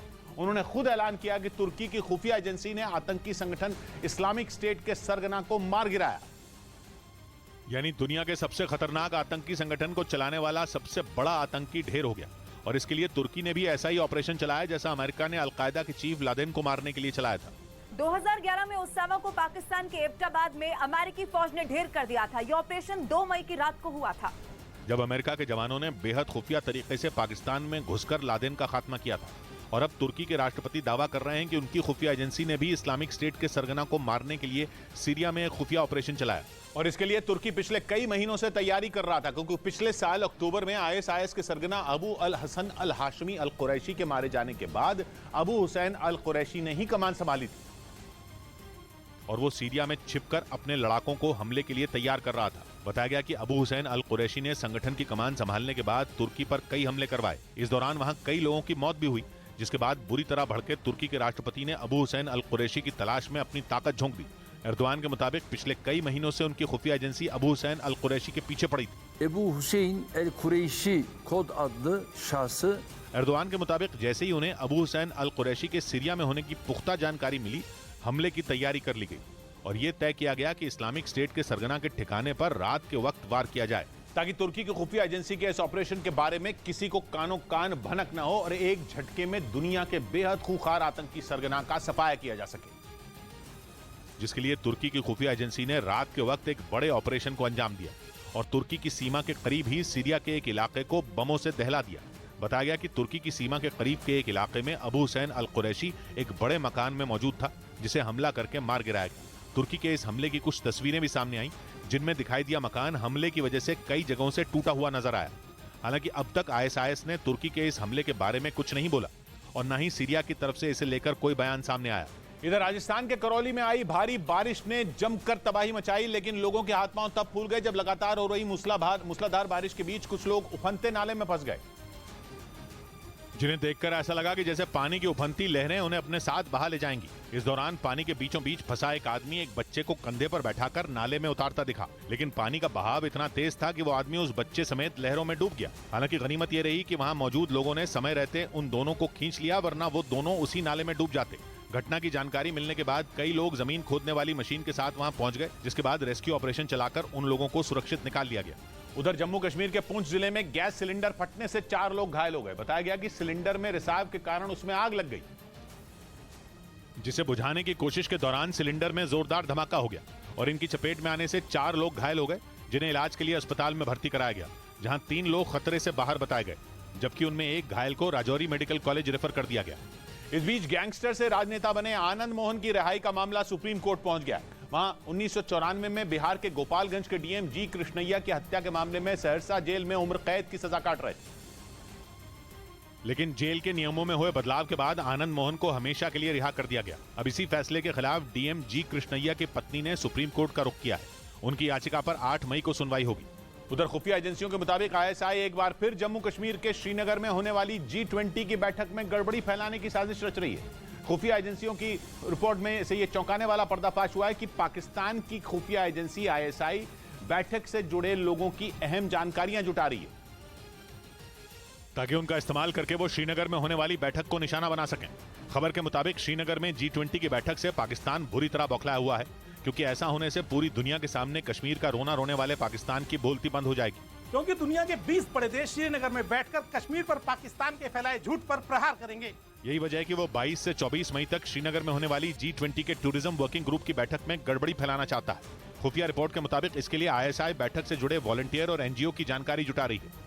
इस जानकारी के तहत वो ऐसे लोगों के नाम, पते और तस्वीरें मंगवा रही है ताकि इस बात का पता लगाया जा सके कि किन वॉलंटियर या फिर एनजीओ के लोगों तक आसानी से पहुंच बनाई जा सकती है। खुफिया रिपोर्ट के मुताबिक आईएसआई ने इस जानकारी के आधार पर बैठक से जुड़े लोगों को लालच देने या फिर उन पर दबाव बनाने की साजिश रची है।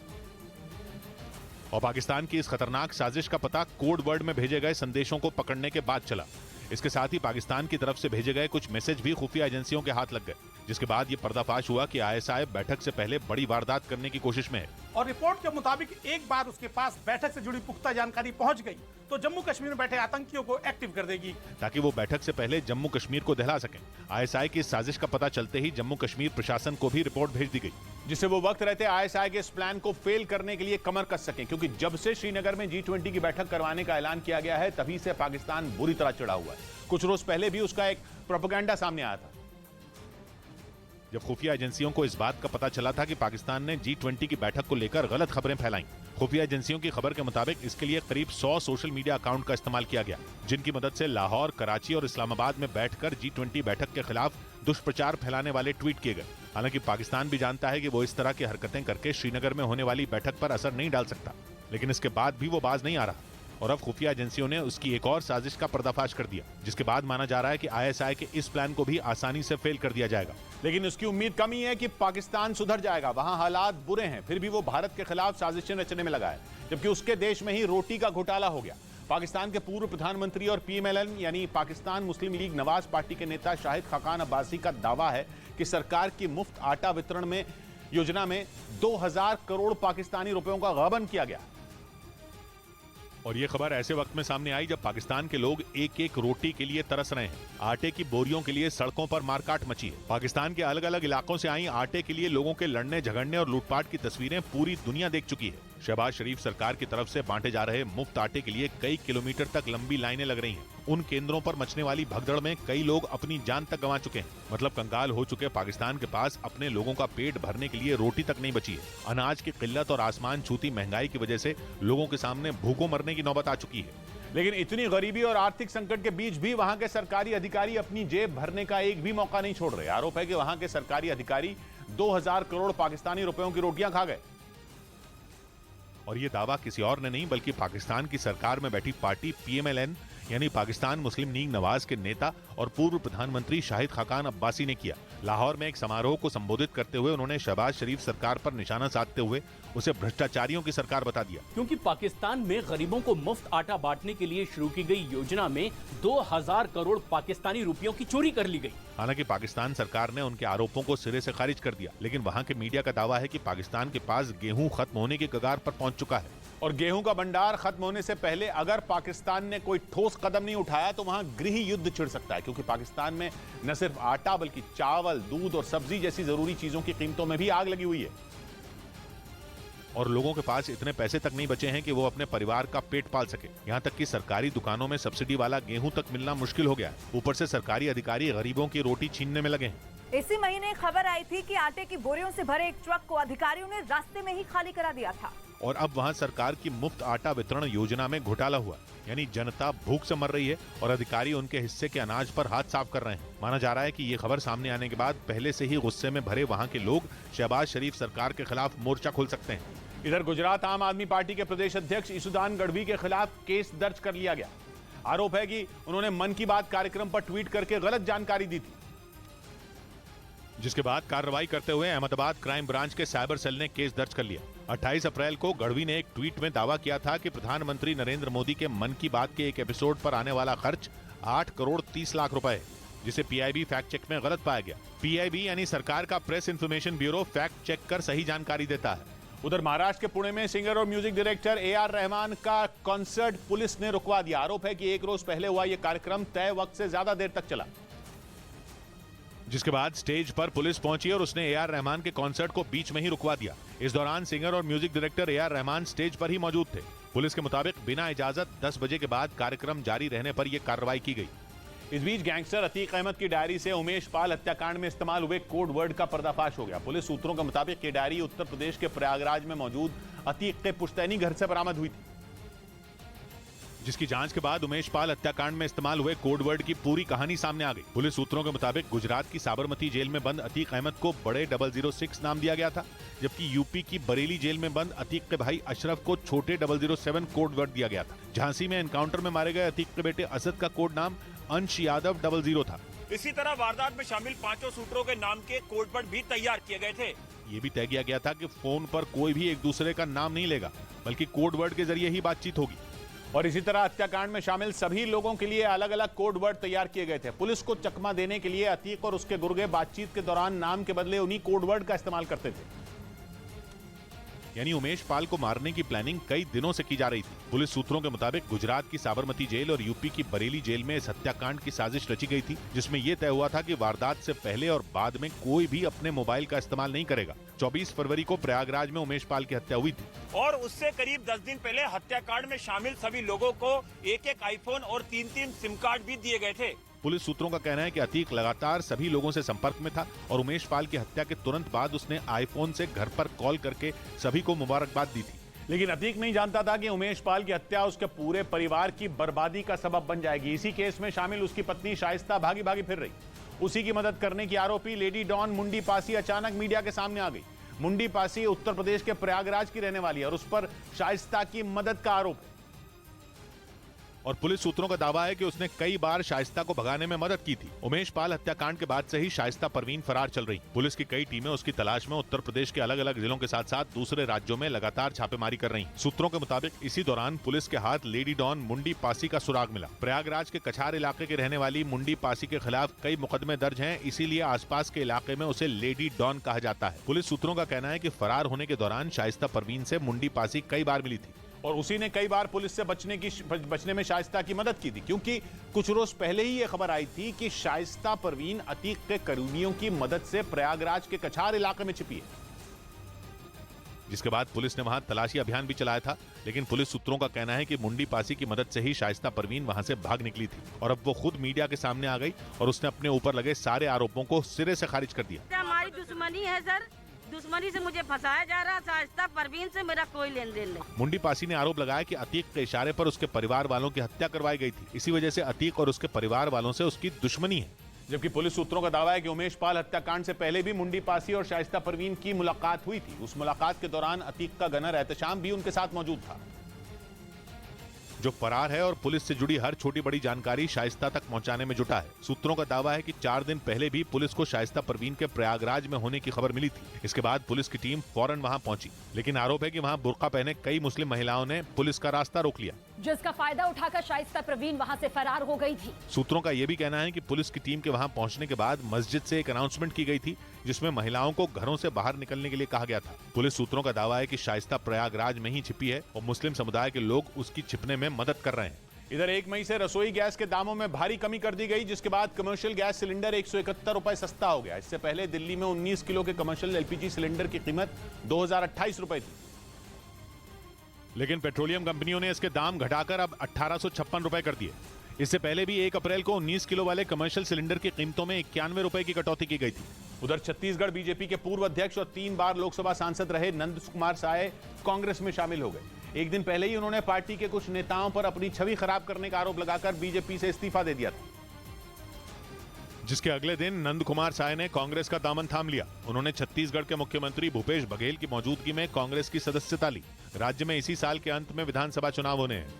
ब्रेकिंग न्यूज आ रही है। ईरान ने अमेरिका और इजरायल के खिलाफ खुलेआम मोर्चा खोल दिया है और मुस्लिम देशों को उनके खिलाफ भड़का रहा है। ईरान के सुप्रीम लीडर ने इराक के राष्ट्रपति से कहा है कि वो अमेरिका के एक भी सैनिक को वहां न रहने दें और उन्हें इराक से निकाल दें। ईरान ने इराक से यह तक कह दिया कि अमेरिका भरोसे के लायक नहीं है। इराक के राष्ट्रपति ईरान गए थे और इसी दौरान ईरान ने इराक से यह बात की और कहा कि वो इराक में मौजूद करीब 2500 अमेरिकी सैनिकों को बाहर फेंक दे। यानी ईरान ने मुस्लिम देशों का मोर्चा बनाने की मुहिम में इराक को भी जोड़ लिया। ईरान के सुप्रीम लीडर ने यह तक कह दिया कि वो इराक से पुराने गिले शिकवे भुलाने को तैयार है। यानी ईरान खुलेआम अमेरिका से दो हाथ करने के मूड में आ गया और मुस्लिम देशों को साथ लाकर बाइडेन को ललकारने की कोशिश में जुट गया। क्योंकि अमेरिका के दोस्त इजरायल में हुई अल-अक्सा मस्जिद की हिंसा ने ईरान के हाथ में वो मौका दे दिया जिसका इस्तेमाल करके वो मुस्लिम देशों का मास्टरमाइंड बनने के चक्कर में ईरान वो हर जुगाड़ लगा रहा है जिससे मुस्लिम देशों को अमेरिका और इजरायल के खिलाफ किया जा सके, खासकर अमेरिका के। क्योंकि ईरान जानता है कि अगर अमेरिका कमजोर पड़ा तो इजरायल का खेल अपने आप खत्म हो जाएगा। यानी अमेरिका को पस्त करके ईरान एक तीर से दो निशाने साधना चाहता है, जिसके लिए उसने मुस्लिम देशों को एक साथ लाने की मुहिम शुरू कर दी। इराक को अमेरिका के खिलाफ भड़काना ईरान की उसी मुहिम का हिस्सा है, क्योंकि ईरान में अमेरिका के हजारों सैनिक बैठे हैं जो ISIS से लड़ने में इराक की सेना की मदद करते हैं। ईरान चाहता है कि इराक उन अमेरिकी सैनिकों को अपनी जमीन से निकाल फेंके जिसके बारे में तेहरान पहुंचे इराक के राष्ट्रपति अब्दुल लतीफ रशीद की ईरान के सुप्रीम लीडर से बात हुई। या यूं कहें कि ईरान ने इराक के कान भरे, क्योंकि ईरान ने इराक से बोल दिया कि वो अमेरिका पर जरा सा भी भरोसा ना करे, क्योंकि अमेरिका उस लायक नहीं। ईरान ने इराक को सलाह दी कि वो अपनी जमीन पर एक भी अमेरिकी सैनिक को न भटकने दे, क्योंकि अमेरिका का एक सैनिक 1000 के बराबर है और इराक में उनका रहना खतरे से खाली नहीं, क्योंकि वो इराक का नुकसान करने से पहले एक बार नहीं सोचेंगे। यानी ईरान ने माइंड गेम खेलकर इराक को अमेरिका के खिलाफ भड़काना शुरू कर दिया, क्योंकि वो जानता है कि जब तक इराक में अमेरिका के 2500 सैनिक बैठे हैं तब तक ईरान वहां अपने पैर नहीं जमा सकता। हालांकि उसने कई बार कोशिश की, लेकिन हर बार ईरान को मुंह की खानी पड़ी। जनवरी 2020 में ईरान ने इराक में स्थित 2 अमेरिकी सैन्य बेसों पर 22 मिसाइलें दागी थी। ईरान ने दावा किया था कि हमले में अमेरिका के 80 सैनिक मारे गए, लेकिन अमेरिका ने ऐसा कोई दावा नहीं किया। यानी ईरान की सारी हेकड़ी धरी की धरी रह गई। लेकिन इस बार उसने माइंड गेम खेला और मुस्लिम देशों को मुस्लिम कार्ड खेलकर साथ लाने की तिकड़म लगाई। लेकिन इराक में ऐसा करना उसके लिए UAE और सऊदी अरब जितना आसान नहीं होगा, क्योंकि इराक में ISIS के आतंकियों से लड़ने में अमेरिकी सेना इराक की सरकार की मदद करती है। इराक के सैनिकों को ट्रेनिंग और सलाह दोनों अमेरिकी सैनिकों से मिलते हैं। आसान भाषा में कहें तो अमेरिकी सैनिकों के इराक से निकलते ही इराक के सैनिकों की हालत खराब हो जाएगी, क्योंकि इराक में ISIS के आतंकियों का कहर टूट सकता है।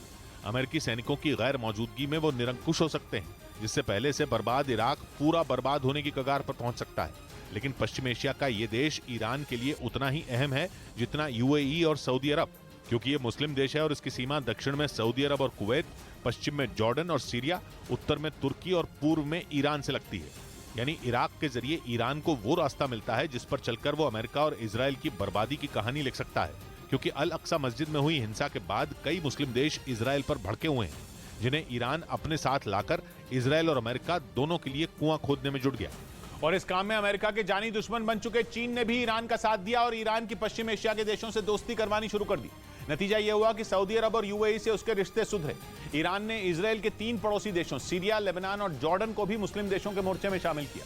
इसके अलावा ईरान ने अपने पड़ोसी देशों तुर्की, पाकिस्तान और अफगानिस्तान को भी अपने खेमे में लाने की कोशिश की, क्योंकि ये सारे देश मुस्लिम देश हैं। और अब उसकी नजर पश्चिम एशिया के एक और देश इराक पर है, जो उसी इलाके का हिस्सा है जहां से इजराइल और अमेरिका को टारगेट करना ईरान के लिए आसान होगा, क्योंकि पश्चिम एशिया में शामिल Bahrain, Iraq, Jordan, Kuwait, Lebanon, Oman, फिलिस्तीन, कतर, सऊदी अरब, सीरिया, UAE और यमन मुस्लिम देश हैं, जिनके ईरान के साथ खड़ा होते ही उनकी ताकत इतनी बढ़ जाएगी कि अमेरिका का ईरान को रोकना मुश्किल हो जाएगा। यही वजह रही कि ईरान ने इस बार इराक को अमेरिका के खिलाफ भड़काया, क्योंकि वो जानता है कि जब तक अमेरिका का पश्चिम एशिया के देशों में दबदबा है या फिर पश्चिम एशिया के देश अपनी सुरक्षा के लिए अमेरिका की ओर देख रहे हैं, उसकी दाल वहां गलना मुश्किल है। और इसी वजह से ईरान और अमेरिका का झगड़ा बढ़ता जा रहा है। इस बीच पश्चिमी मीडिया ने दावा किया कि अमेरिका और ईरान के बीच तेल टैंकरों पर तनाव और ज्यादा बढ़ गया। अमेरिका ने ईरान के तेल टैंकर को जब्त किया तो जवाब में ईरान की नौसेना ने भी कच्चे तेल से लदे अमेरिका जा रहे जहाज को कब्जे में ले लिया। जिसके बाद अब अमेरिका में ये मांग उठने लगी है कि ईरान के खिलाफ राष्ट्रपति बाइडेन सख्त कदम उठाएं। अमेरिका की संसद के 12 से ज्यादा सेनेटरों ने बाइडेन से अपील की है कि ईरान को उसके किए की सजा मिलनी चाहिए। हालांकि ईरान के दावे के मुताबिक 22 अप्रैल से उनका एक तेल टैंकर लापता है, जिसकी आखिरी लोकेशन अफ्रीका के दक्षिण में मिली थी। ईरान का आरोप है कि अमेरिका ने उसके तेल टैंकर को जब्त कर लिया, जिसके बाद ईरान तिलमिला गया और अमेरिका जा रहा कच्चे तेल का टैंकर जैसे ही उसके समंदर से गुजरा, उसकी नौसेना ने उसे जब्त कर लिया। और गलती अमेरिका जा रहे तेल टैंकर के चालक दल की बता दी, क्योंकि ईरान की सेना ने आरोप लगाया कि ओमान की खाड़ी से गुजर रहा वो टैंकर उसकी नाव को टक्कर मारकर भाग रहा था। उसने दावा किया कि वो टक्कर इतनी जोरदार थी कि नाव पर सवार कई लोग घायल हो गए, जबकि नाव के चालक दल के 2 सदस्यों का अब तक पता नहीं चल सका है। ईरान की नौसेना उनकी तलाश में जुटी है। यानी ईरान का कहना है कि उसने अमेरिका जा रहे जहाज को इसलिए पकड़ा क्योंकि उसने उसकी नाव को टक्कर मारी थी, जबकि अमेरिका आरोप लगा रहा है कि जानबूझकर ईरान ने कच्चे तेल से लदे जहाज को कब्जे में लिया। जिसके बाद ईरान के इस एक्शन से अमेरिका का पारा चढ़ गया और अमेरिका ने दावा किया कि ईरान की ये कार्रवाई अंतर्राष्ट्रीय कानूनों के खिलाफ है और उसकी इस हरकत से पश्चिम एशिया के इस इलाके में मुसीबत खड़ी हो सकती है। इतना ही नहीं, अमेरिका ने जहाज पर सवार चालक दल के सदस्यों की सुरक्षा का भी हवाला दिया, क्योंकि अमेरिका की तरफ जा रहे जिस तेल टैंकर को ओमान की खाड़ी में ईरान ने जब्त किया, उसके चालक दल में कई भारतीय मौजूद हैं, जिन्हें जहाज समेत ईरान के एक बंदरगाह की तरफ ले जाया गया। अमेरिका ने ये जानकारी दी कि जब्त किया गया टैंकर चीन की एक कंपनी का है। पानी का ये जहाज कुवैत से निकला था और अमेरिका के टेक्सास राज्य जा रहा था, लेकिन इससे पहले कि वो अमेरिका पहुंच पाता, ओमान की खाड़ी में ही ईरान ने उसे जब्त कर लिया। अमेरिका ने आरोप लगाया कि ईरान ने पिछले 2 साल में ये 5वां कमर्शियल जहाज अपने कब्जे में लिया है, जो समुद्री सुरक्षा के लिए बेहद खतरनाक है। उधर अमेरिका के मीडिया का दावा है कि ईरान को धमकाने के लिए अमेरिका ने इराक और सीरिया में अपने बेहद ताकतवर बम बरसा दिए।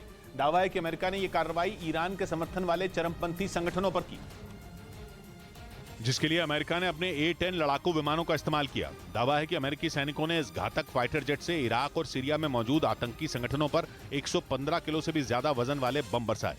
अमेरिका का आरोप है कि इन दोनों देशों में ईरान के समर्थन वाले कई आतंकी गुट मौजूद हैं और कहा जा रहा है इन हमलों से उन्हें भारी नुकसान पहुंचा। इस कार्रवाई से अमेरिका ने ईरान को इशारों में धमकी दे दी कि वो इन संगठनों की मदद करने से बाज आए। खबर है कि अमेरिका आगे भी इस तरह के ऑपरेशन को अंजाम देगा, जिसके लिए वो सीरिया और इराक में मौजूद अपने बेस पर बड़ी संख्या में ताकतवर बम भेजेगा। इस बीच पश्चिमी मीडिया ने दावा किया कि जर्मनी ने एक बार फिर अपना सबसे घातक IRIS-T एयर डिफेंस सिस्टम की खेप यूक्रेन भेज दी। पिछले साल अक्टूबर में जर्मनी ने यूक्रेन को 4 IRIS-T एयर डिफेंस सिस्टम दिए थे और दावा किया गया कि इस डिफेंस सिस्टम ने रूस की सेना के नाक में दम कर दिया और पुतिन के जवानों को पीछे हटने के लिए मजबूर कर दिया। पश्चिमी मीडिया के मुताबिक जर्मनी ने यूक्रेन को 8 IRIS-T एयर डिफेंस सिस्टम दिए। इस हथियार को बेहद ताकतवर माना जाता है। दावा किया गया कि यूक्रेन के लिए जर्मनी के इस एयर डिफेंस सिस्टम ने किसी कवच की तरह काम किया, जिसकी वजह से जेलेंस्की की सेना रूस के सैनिकों का डटकर सामना कर सकी। यही नहीं, उसने हर तरह के मिसाइल हमलों को हवा में ही नाकाम कर दिया। इसीलिए एक बार फिर यूक्रेन ने इस कवच के लिए जर्मनी से गुहार लगाई। पश्चिमी मीडिया के मुताबिक रूस की सेना ने यूक्रेन के रिहायशी इलाकों में ताबड़तोड़ हमले किए और पुतिन की मिसाइलों का ऐसा कहर बरपा कि हर ओर कोहराम मच गया। इसीलिए जर्मनी ने रूस के घातक हथियारों को टक्कर देने के लिए अपना सबसे आधुनिक एयर डिफेंस सिस्टम यूक्रेन भेज दिया। पश्चिमी मीडिया ने दावा किया कि जर्मनी का ये एयर डिफेंस सिस्टम जेलेंस्की के किले को पुतिन की मिसाइलों से बचाने में मदद करेगा, क्योंकि IRIS-T एयर डिफेंस सिस्टम दुश्मन के ड्रोन, मिसाइलों और लड़ाकू विमानों का काल माना जाता है। दावा किया गया कि जर्मनी के इस एयर डिफेंस सिस्टम की रेंज करीब 40 किलोमीटर है और ये इस दायरे में करीब 20 किलोमीटर तक की ऊंचाई से आ रहे किसी भी टारगेट को तबाह कर सकता है। उधर खबर है कि यूक्रेन के कुछ हिस्सों पर कब्जा करने के बाद पुतिन ने वहां ऐसी चाल चल दी है कि यूक्रेन के लिए उन इलाकों को दोबारा अपना बताना लगभग नामुमकिन हो जाए। यूक्रेन की जंग पर नजर रख रहे अमेरिका के संगठन institute for the study of war ने दावा किया कि पुतिन ने रूस के लोगों को यूक्रेन में बसाना शुरू कर दिया है, ताकि कल को यूक्रेन के लिए रूस के कब्जे में मौजूद अपने इलाकों को छुड़ाना टेढ़ी खीर हो जाए, क्योंकि वो हिस्से भले ही यूक्रेन की सीमा के अंदर होंगे, लेकिन वहां रहने वाले लोग रूस के होंगे। दावा किया गया कि इसके लिए रूस अपने दूर दराज और गरीब इलाकों में रहने वाले लोगों को यूक्रेन भेज रहा है और वहां उन्हें अपनी मुट्ठी में मौजूद जगहों पर बसा रहा है। बात यह भी है कि रूस यूक्रेन के जिन लुहांस्क, डोनेस्क, जापोरिजिया और खैरसोन को अपना बता चुका है, वो जंग में इतनी बुरी तरह बर्बाद हो चुके हैं कि वहां से यूक्रेन के ज्यादातर लोग भाग चुके हैं। इसलिए भी रूस वहां अपने नागरिकों को रहने को कह रहा है। इधर महाराष्ट्र की गढ़चिरौली में पुलिस और नक्सलियों के बीच मुठभेड़ हो गई, जिसमें 38 लाख रुपए के 3 इनामी नक्सली मारे गए। पुलिस के मुताबिक मारे गए नक्सली किसी बड़े हमले की प्लानिंग कर रहे थे, जिसकी जानकारी मिलते ही इलाके में घेरेबंदी कर सर्च ऑपरेशन चलाया गया।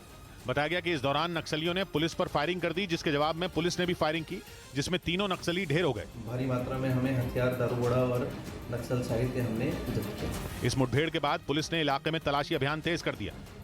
उधर दक्षिण अमेरिका के देश इक्वाडोर में दो गुटों के बीच हुई अंधाधुंध फायरिंग में 10 लोगों की मौत हो गई। बताया गया कि वहां के एक बंदरगाह के पास बदमाशों के दो गुट आपस में भिड़ गए और दोनों गुटों के बीच ताबड़तोड़ फायरिंग हुई।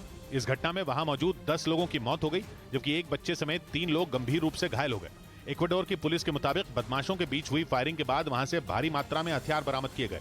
इस बीच अमेरिका ने दक्षिण चीन सागर में दादागिरी करने वाले चीन को अपनी हद में रहने की चेतावनी दे दी। अमेरिकी नौसेना की एक टुकड़ी वहां फिलीपींस के साथ मिलकर अभ्यास कर रही है, जिससे चीन बुरी तरह तिलमिलाया हुआ है, क्योंकि उसका मानना है कि अमेरिका दक्षिण चीन सागर में उसे चुनौती देने के लिए उसके दुश्मनों से दोस्ती करने में जुटा है। चीन ने आरोप लगाया कि अमेरिका ने पहले ताइवान के साथ डील की और अब वो फिलीपींस के साथ अभ्यास में जुटा है, जिसे चीन सीधे तौर पर दक्षिण चीन सागर पर अपने लिए चुनौती के तौर पर देखता है, क्योंकि वो दक्षिण चीन सागर को अपना बताता आया है और वहां अमेरिका की मौजूदगी उसके लिए सबसे बड़ा खतरा है। यही वजह है कि चीन ने अमेरिका के साथ ड्रिल करने से पहले फिलीपींस को अंजाम भुगतने की चेतावनी दी थी, पर फिलीपींस ने चीन की धमकी को हवा में उड़ाते हुए अमेरिका के साथ अपना अभ्यास टालने से मना कर दिया, जिसके बदले में अमेरिका ने उसे सुरक्षा का भरोसा दिया और ये साफ कर दिया कि जैसे ताइवान के साथ वो कदम कदम पर खड़ा है, वैसे ही चीन से निपटने में वो फिलीपींस की मदद करने से भी पीछे नहीं हटेगा। अमेरिका ने चीन को चेतावनी दी कि वो उन देशों से टकराने की गलती ना करे जिनसे अमेरिका के रिश्ते अच्छे हैं, क्योंकि अगर उन पर चीन ने दबाव बनाने की कोशिश की तो उसे इसकी बड़ी कीमत चुकानी पड़ेगी। यही वजह है कि चीन अमेरिका के इस रवैये से बुरी तरह चिढ़ गया, क्योंकि चीन का आरोप है कि अमेरिका ताइवान और फिलीपींस जैसे देशों को उसके खिलाफ भड़का रहा है, ताकि किसी भी तरह से दक्षिण चीन सागर में उसका दबदबा कायम हो सके। इधर केदारनाथ धाम में हो रही भारी बर्फबारी की वजह से प्रशासन ने श्रद्धालुओं से मौसम ठीक होने पर ही यात्रा करने की अपील की। पिछले हफ्ते ही केदारनाथ धाम के कपाट भक्तों के लिए खोले गए थे, लेकिन उसके बाद से ही वहां तेज बारिश और बर्फबारी हो रही है। मौसम विभाग के मुताबिक 3 मई तक और भारी बर्फबारी हो सकती है, जिसे देखते हुए प्रशासन ने श्रद्धालुओं को अलर्ट कर दिया। जो भी यात्री यात्रा करेंगे वो मौसम का पूर्वानुमान जरूर है। जानकारी के मुताबिक केदारनाथ धाम के कपाट खुलने से लेकर अब तक 92,000 श्रद्धालु दर्शन कर चुके हैं। उधर अमेरिकी सेना के पायलटों ने अपने अधिकारियों के खिलाफ मोर्चा खोल दिया। उनका आरोप है कि रिटायरमेंट की उम्र बीतने के बाद भी सेना उनसे जबरन काम करवा रही, क्योंकि अमेरिकी सेना के पास विमान उड़ाने के लिए पायलटों की कमी हो गई है। पायलटों ने आरोप लगाया कि अमेरिकी सेना ने उन्हें बिना बताए उनके कार्यकाल को 3 साल तक के लिए अचानक बढ़ा दिया, जिसके बाद वहां हंगामा मचना शुरू हो गया, क्योंकि पायलटों का आरोप है कि इसके लिए उनसे सेना के अधिकारियों ने पूछा तक नहीं। और तो और उन्हें इस बात की जानकारी भी नहीं दी गई कि उनका कार्यकाल बढ़ाया जा रहा है, बल्कि उन्हें तो इस बात का पता तब चला जब उनमें कुछ पायलट अपने दस्तावेज जमा कराने के लिए पहुंचे, लेकिन उन्हें यह कहकर लौटा दिया गया कि उन्हें अभी 3 साल और नौकरी करनी है। जिसके बाद अमेरिकी सेना के पायलट विद्रोह पर उतर आए और उन्होंने इसकी शिकायत अमेरिका की सरकार से कर दी और एक चिट्ठी लिखकर आरोप लगाया कि सेना ने उनसे बगैर पूछे ही उन्हें 3 साल और काम करने का आदेश सुना दिया। आशंका जताई गई कि अमेरिकी सेना में हुई पायलटों की कमी की वजह से यह कदम उठाया गया, क्योंकि कुछ दिन पहले यह दावा भी किया गया था कि अमेरिकी सेना में अस्थायी तौर पर कुछ पायलटों की भर्ती भी की गई। लेकिन आरोप है कि उनकी ट्रेनिंग के दौरान हुए एक हादसे के बाद उस पर रोक लगा दी गई थी, जिसके बाद इस बात का डर और बढ़ गया कि अमेरिकी सेना जानबूझकर पहले से मौजूद पायलटों को जाने नहीं दे रही, क्योंकि अगर ऐसा हुआ तो वहां पायलटों की जबरदस्त किल्लत हो जाएगी। हालांकि अमेरिकी सरकार ने उन्हें इस बात का भरोसा दिया कि यह किसी अधिकारी की गलती से हुआ और सेना का उनसे जबरन काम कराने का कोई इरादा नहीं था। उधर पश्चिमी मीडिया के मुताबिक 1 महीने के अंदर 12 सैनिकों की मौत से सुपर पावर अमेरिका टेंशन में आ गया, क्योंकि सभी सैनिकों की मौत 1 महीने के अंदर 2 हवाई हादसे में हुई, जिसके बाद वहां की सेना ने ट्रेनिंग कर रहे पायलटों की उड़ान पर तत्काल रोक लगा दी। पश्चिमी मीडिया के मुताबिक अमेरिकी सेना ने आदेश दिया कि महत्वपूर्ण मिशन में हिस्सा लेने वाले पायलटों को छोड़कर बाकी पायलट ट्रेनिंग पूरी होने तक उड़ान नहीं भरेंगे। मतलब ये कि उड़ान के लिए जरूरी ट्रेनिंग पूरी करने के बाद ही पायलटों को हेलीकॉप्टर या प्लेन उड़ाने की इजाजत होगी। असल में मार्च महीने में अमेरिकी सेना का ब्लैक हॉक हेलीकॉप्टर और फिर 27 अप्रैल को अपाचे हेलीकॉप्टर दुर्घटनाग्रस्त हो गया था, जिसके बाद से वहां की सेना टेंशन में है, क्योंकि इन हादसों में जिन पायलटों ने अपनी जान गंवाई वो सभी ट्रेनिंग पर थे, यानी उड़ान के लिए जरूरी प्रशिक्षण पूरा नहीं किया था। और इसी वजह से अमेरिका की सेना ने यह बड़ा फैसला लिया। गुरुवार को अमेरिका के अलास्का में 2 अपाचे हेलीकॉप्टर आपस में टकरा गए, जिसमें 3 सैनिकों की मौत हो गई थी, जबकि 1 घायल हो गया। अमेरिकी सेना की तरफ से बताया गया कि 25वीं एविएशन रेजिमेंट के हेलीकॉप्टर ट्रेनिंग से लौट रहे थे, तभी यह हादसा हो गया। इससे पहले मार्च महीने में भी ट्रेनिंग के दौरान सेना के 2 ब्लैक हॉक हेलीकॉप्टर क्रैश हो गए थे, जिसमें 9 सैनिकों की मौत हो गई थी। अमेरिकी सेना दोनों हादसों की जांच करा रही है ताकि पता लगाया जा सके कि हादसे की असल वजह क्या थी। इधर उत्तर प्रदेश के जौनपुर में पुलिस ने मुठभेड़ के दौरान गो तस्करी के आरोप में 4 बदमाशों को गिरफ्तार कर लिया, जिनसे तमंचा, जिंदा कारतूस और एक गाड़ी जब्त की गई। पुलिस के मुताबिक पकड़े गए बदमाश गोवंश की तस्करी कर रहे थे, लौट रहे थे। तभी जानकारी मिलने पर इलाके में घेराबंदी कर दी गई, जिससे घबराए बदमाशों ने पुलिस पर फायरिंग कर दी, जिसके जवाब में पुलिस ने भी फायरिंग की, जिसमें 2 बदमाश घायल हो गए। इस मुठभेड़ में 4 बदमाश गिरफ्तार किए गए, जिन पर 20 से ज्यादा केस दर्ज हैं। उधर इजराइल के तेल अवीव में न्यायपालिका को कमजोर करने के आरोप में वहां के प्रधानमंत्री बेंजामिन नेतन्याहू के खिलाफ प्रदर्शन तेज हो गए। इस मुद्दे पर वहां पिछले कई महीनों से गुस्साए लोगों ने मोर्चा खोल रखा है, ताकि इजराइल की सरकार न्यायिक सुधार बिल को कभी भी पेश न कर सके। इस मुद्दे पर सैकड़ों लोग इजराइल का झंडा लेकर तेल अवीव की सड़क पर उतर आए, जिसकी वजह से सड़क पर लंबा जाम लग गया। घटना की जानकारी मिलने के बाद पुलिस के जवान वहां पहुंच गए, जिन्होंने प्रदर्शन कर रहे लोगों को वहां से हटाने की कोशिश की, लेकिन प्रदर्शनकारी मानने को तैयार नहीं हुए, जिसके बाद पुलिस ने सख्ती दिखाते हुए लोगों को हिरासत में लेना शुरू कर दिया। इस विवादास्पद बिल में इजरायली संसद को सुप्रीम कोर्ट के फैसलों को पलटने का अधिकार देने और जजों की नियुक्ति में सरकार की मंजूरी की बात कही गई थी। इधर महाराष्ट्र के ठाणे में मुंबई नारकोटिक्स कंट्रोल ब्यूरो की टीम ने बड़ी छापेमारी की और वहां से ड्रग्स तस्करी करने वाले मास्टरमाइंड और उसके 2 साथियों को गिरफ्तार कर लिया। आरोप है कि ड्रग्स तस्करों का यह गिरोह कई राज्यों में ड्रग्स की सप्लाई कर रहा था, जिनके खिलाफ पुलिस ने अभियान चलाया और उन्हें गिरफ्तार कर लिया। छापेमारी के दौरान करोड़ों रुपए के ड्रग्स समेत 36 लाख रुपए कैश और सोने के गहने जब्त किए गए। उधर पाकिस्तान में आतंकियों और सेना के बीच एक पोस्टर वॉर छिड़ गई। इसकी शुरुआत तो पाकिस्तान की फौज ने की, लेकिन आतंकियों के पलटवार ने उसे चारों खाने चित कर दिया। पाकिस्तान की पोल पूरी दुनिया के सामने खुल गई। पहले पोस्टर लगाकर सेना ने बताया कि उसने अप्रैल में 46 आतंकियों को मारा, तो जवाब में आतंकियों ने पोस्टर लगाकर बता दिया कि उन्होंने 70 लोगों को ढेर कर दिया। यानी जो बात केवल फाइलों में दबी थी और किसी को पता नहीं थी, वो पूरी दुनिया के सामने पहुंच गई। सबको पता चल गया कि अगर पाकिस्तान की फौज किसी एक आतंकी को मार भी देती है तो बदले में उसे 2 लोगों को खोना भी पड़ता है। पाकिस्तान की फौज अपने ही जाल में बुरी तरह से फंस गई। सड़कों पर पोस्टर लगाकर वो अपनी पीठ थपथपाने की कोशिश में थी, लेकिन आतंकियों ने पाकिस्तानी फौज का मुगालता दूर कर दिया। पाकिस्तान की सेना के जख्मों पर नमक छिड़कते हुए आतंकियों ने भी पाकिस्तान की सड़कों पर पोस्टर लगा दिए। पोस्टरों में बताया गया कि उन्होंने अप्रैल में 70 लोगों को मौत के घाट उतारा। मतलब ये कि पूरी दुनिया को पाकिस्तानी फौज की बेचारगी का पता चल गया। पिछले करीब 6 महीने से पाकिस्तान की फौज आतंकी संगठनों के हमलों से बेहाल है, और इसीलिए उसने अप्रैल में आतंकियों के खिलाफ एक बड़ा ऑपरेशन लॉन्च करने का ऐलान किया था। इस ऑपरेशन के तहत उसने कई बड़े आतंकियों को मारने का दावा किया और 300 से ज्यादा आतंकियों की गिरफ्तारी का भी दावा किया। पाकिस्तानी सेना तो केवल आंकड़े ही दे रही थी, लेकिन आतंकवादियों ने एक ऐसा वीडियो भी जारी किया जिसने पाकिस्तान की पोल खोल दी। आतंकियों का जारी किया हुआ वीडियो स्वात घाटी का है। स्वात में खुलेआम सड़कों पर घूमते हुए आतंकी दिखाई दिए। कंधों पर राइफल टांगे ये आतंकी बेरोक टोक घूमते दिखे। ये तस्वीरें ऐसी थीं जैसे ये पाकिस्तान नहीं बल्कि अफगानिस्तान हो। ये आतंकी टीटीपी यानी तहरीके तालिबान पाकिस्तान के, जिसका दावा खुद टीटीपी की तरफ से ही किया गया। वीडियो जारी कर टीटीपी ने यह दिखाया कि पाकिस्तानी फौज उसका कुछ नहीं बिगाड़ सकती। अपने ही हाथों में पतवार संभाली जाए, अपने ही हाथों में पतवार संभाली जाए, तब तो मुमकिन है ये नाव बचा ली जाए। 100 बात की एक बात कही लक्ष्मी शंकर ने। कुछ लुटेरों ने भी पहना है फरिश्तों का लिबास। इनके बारे में गलत फहमी न पाली जाए। मिलते हैं कल। घड़ी जब इशारा करेगी 9 बजे रात का, वक्त फिर होगा 100 बात की एक बात का।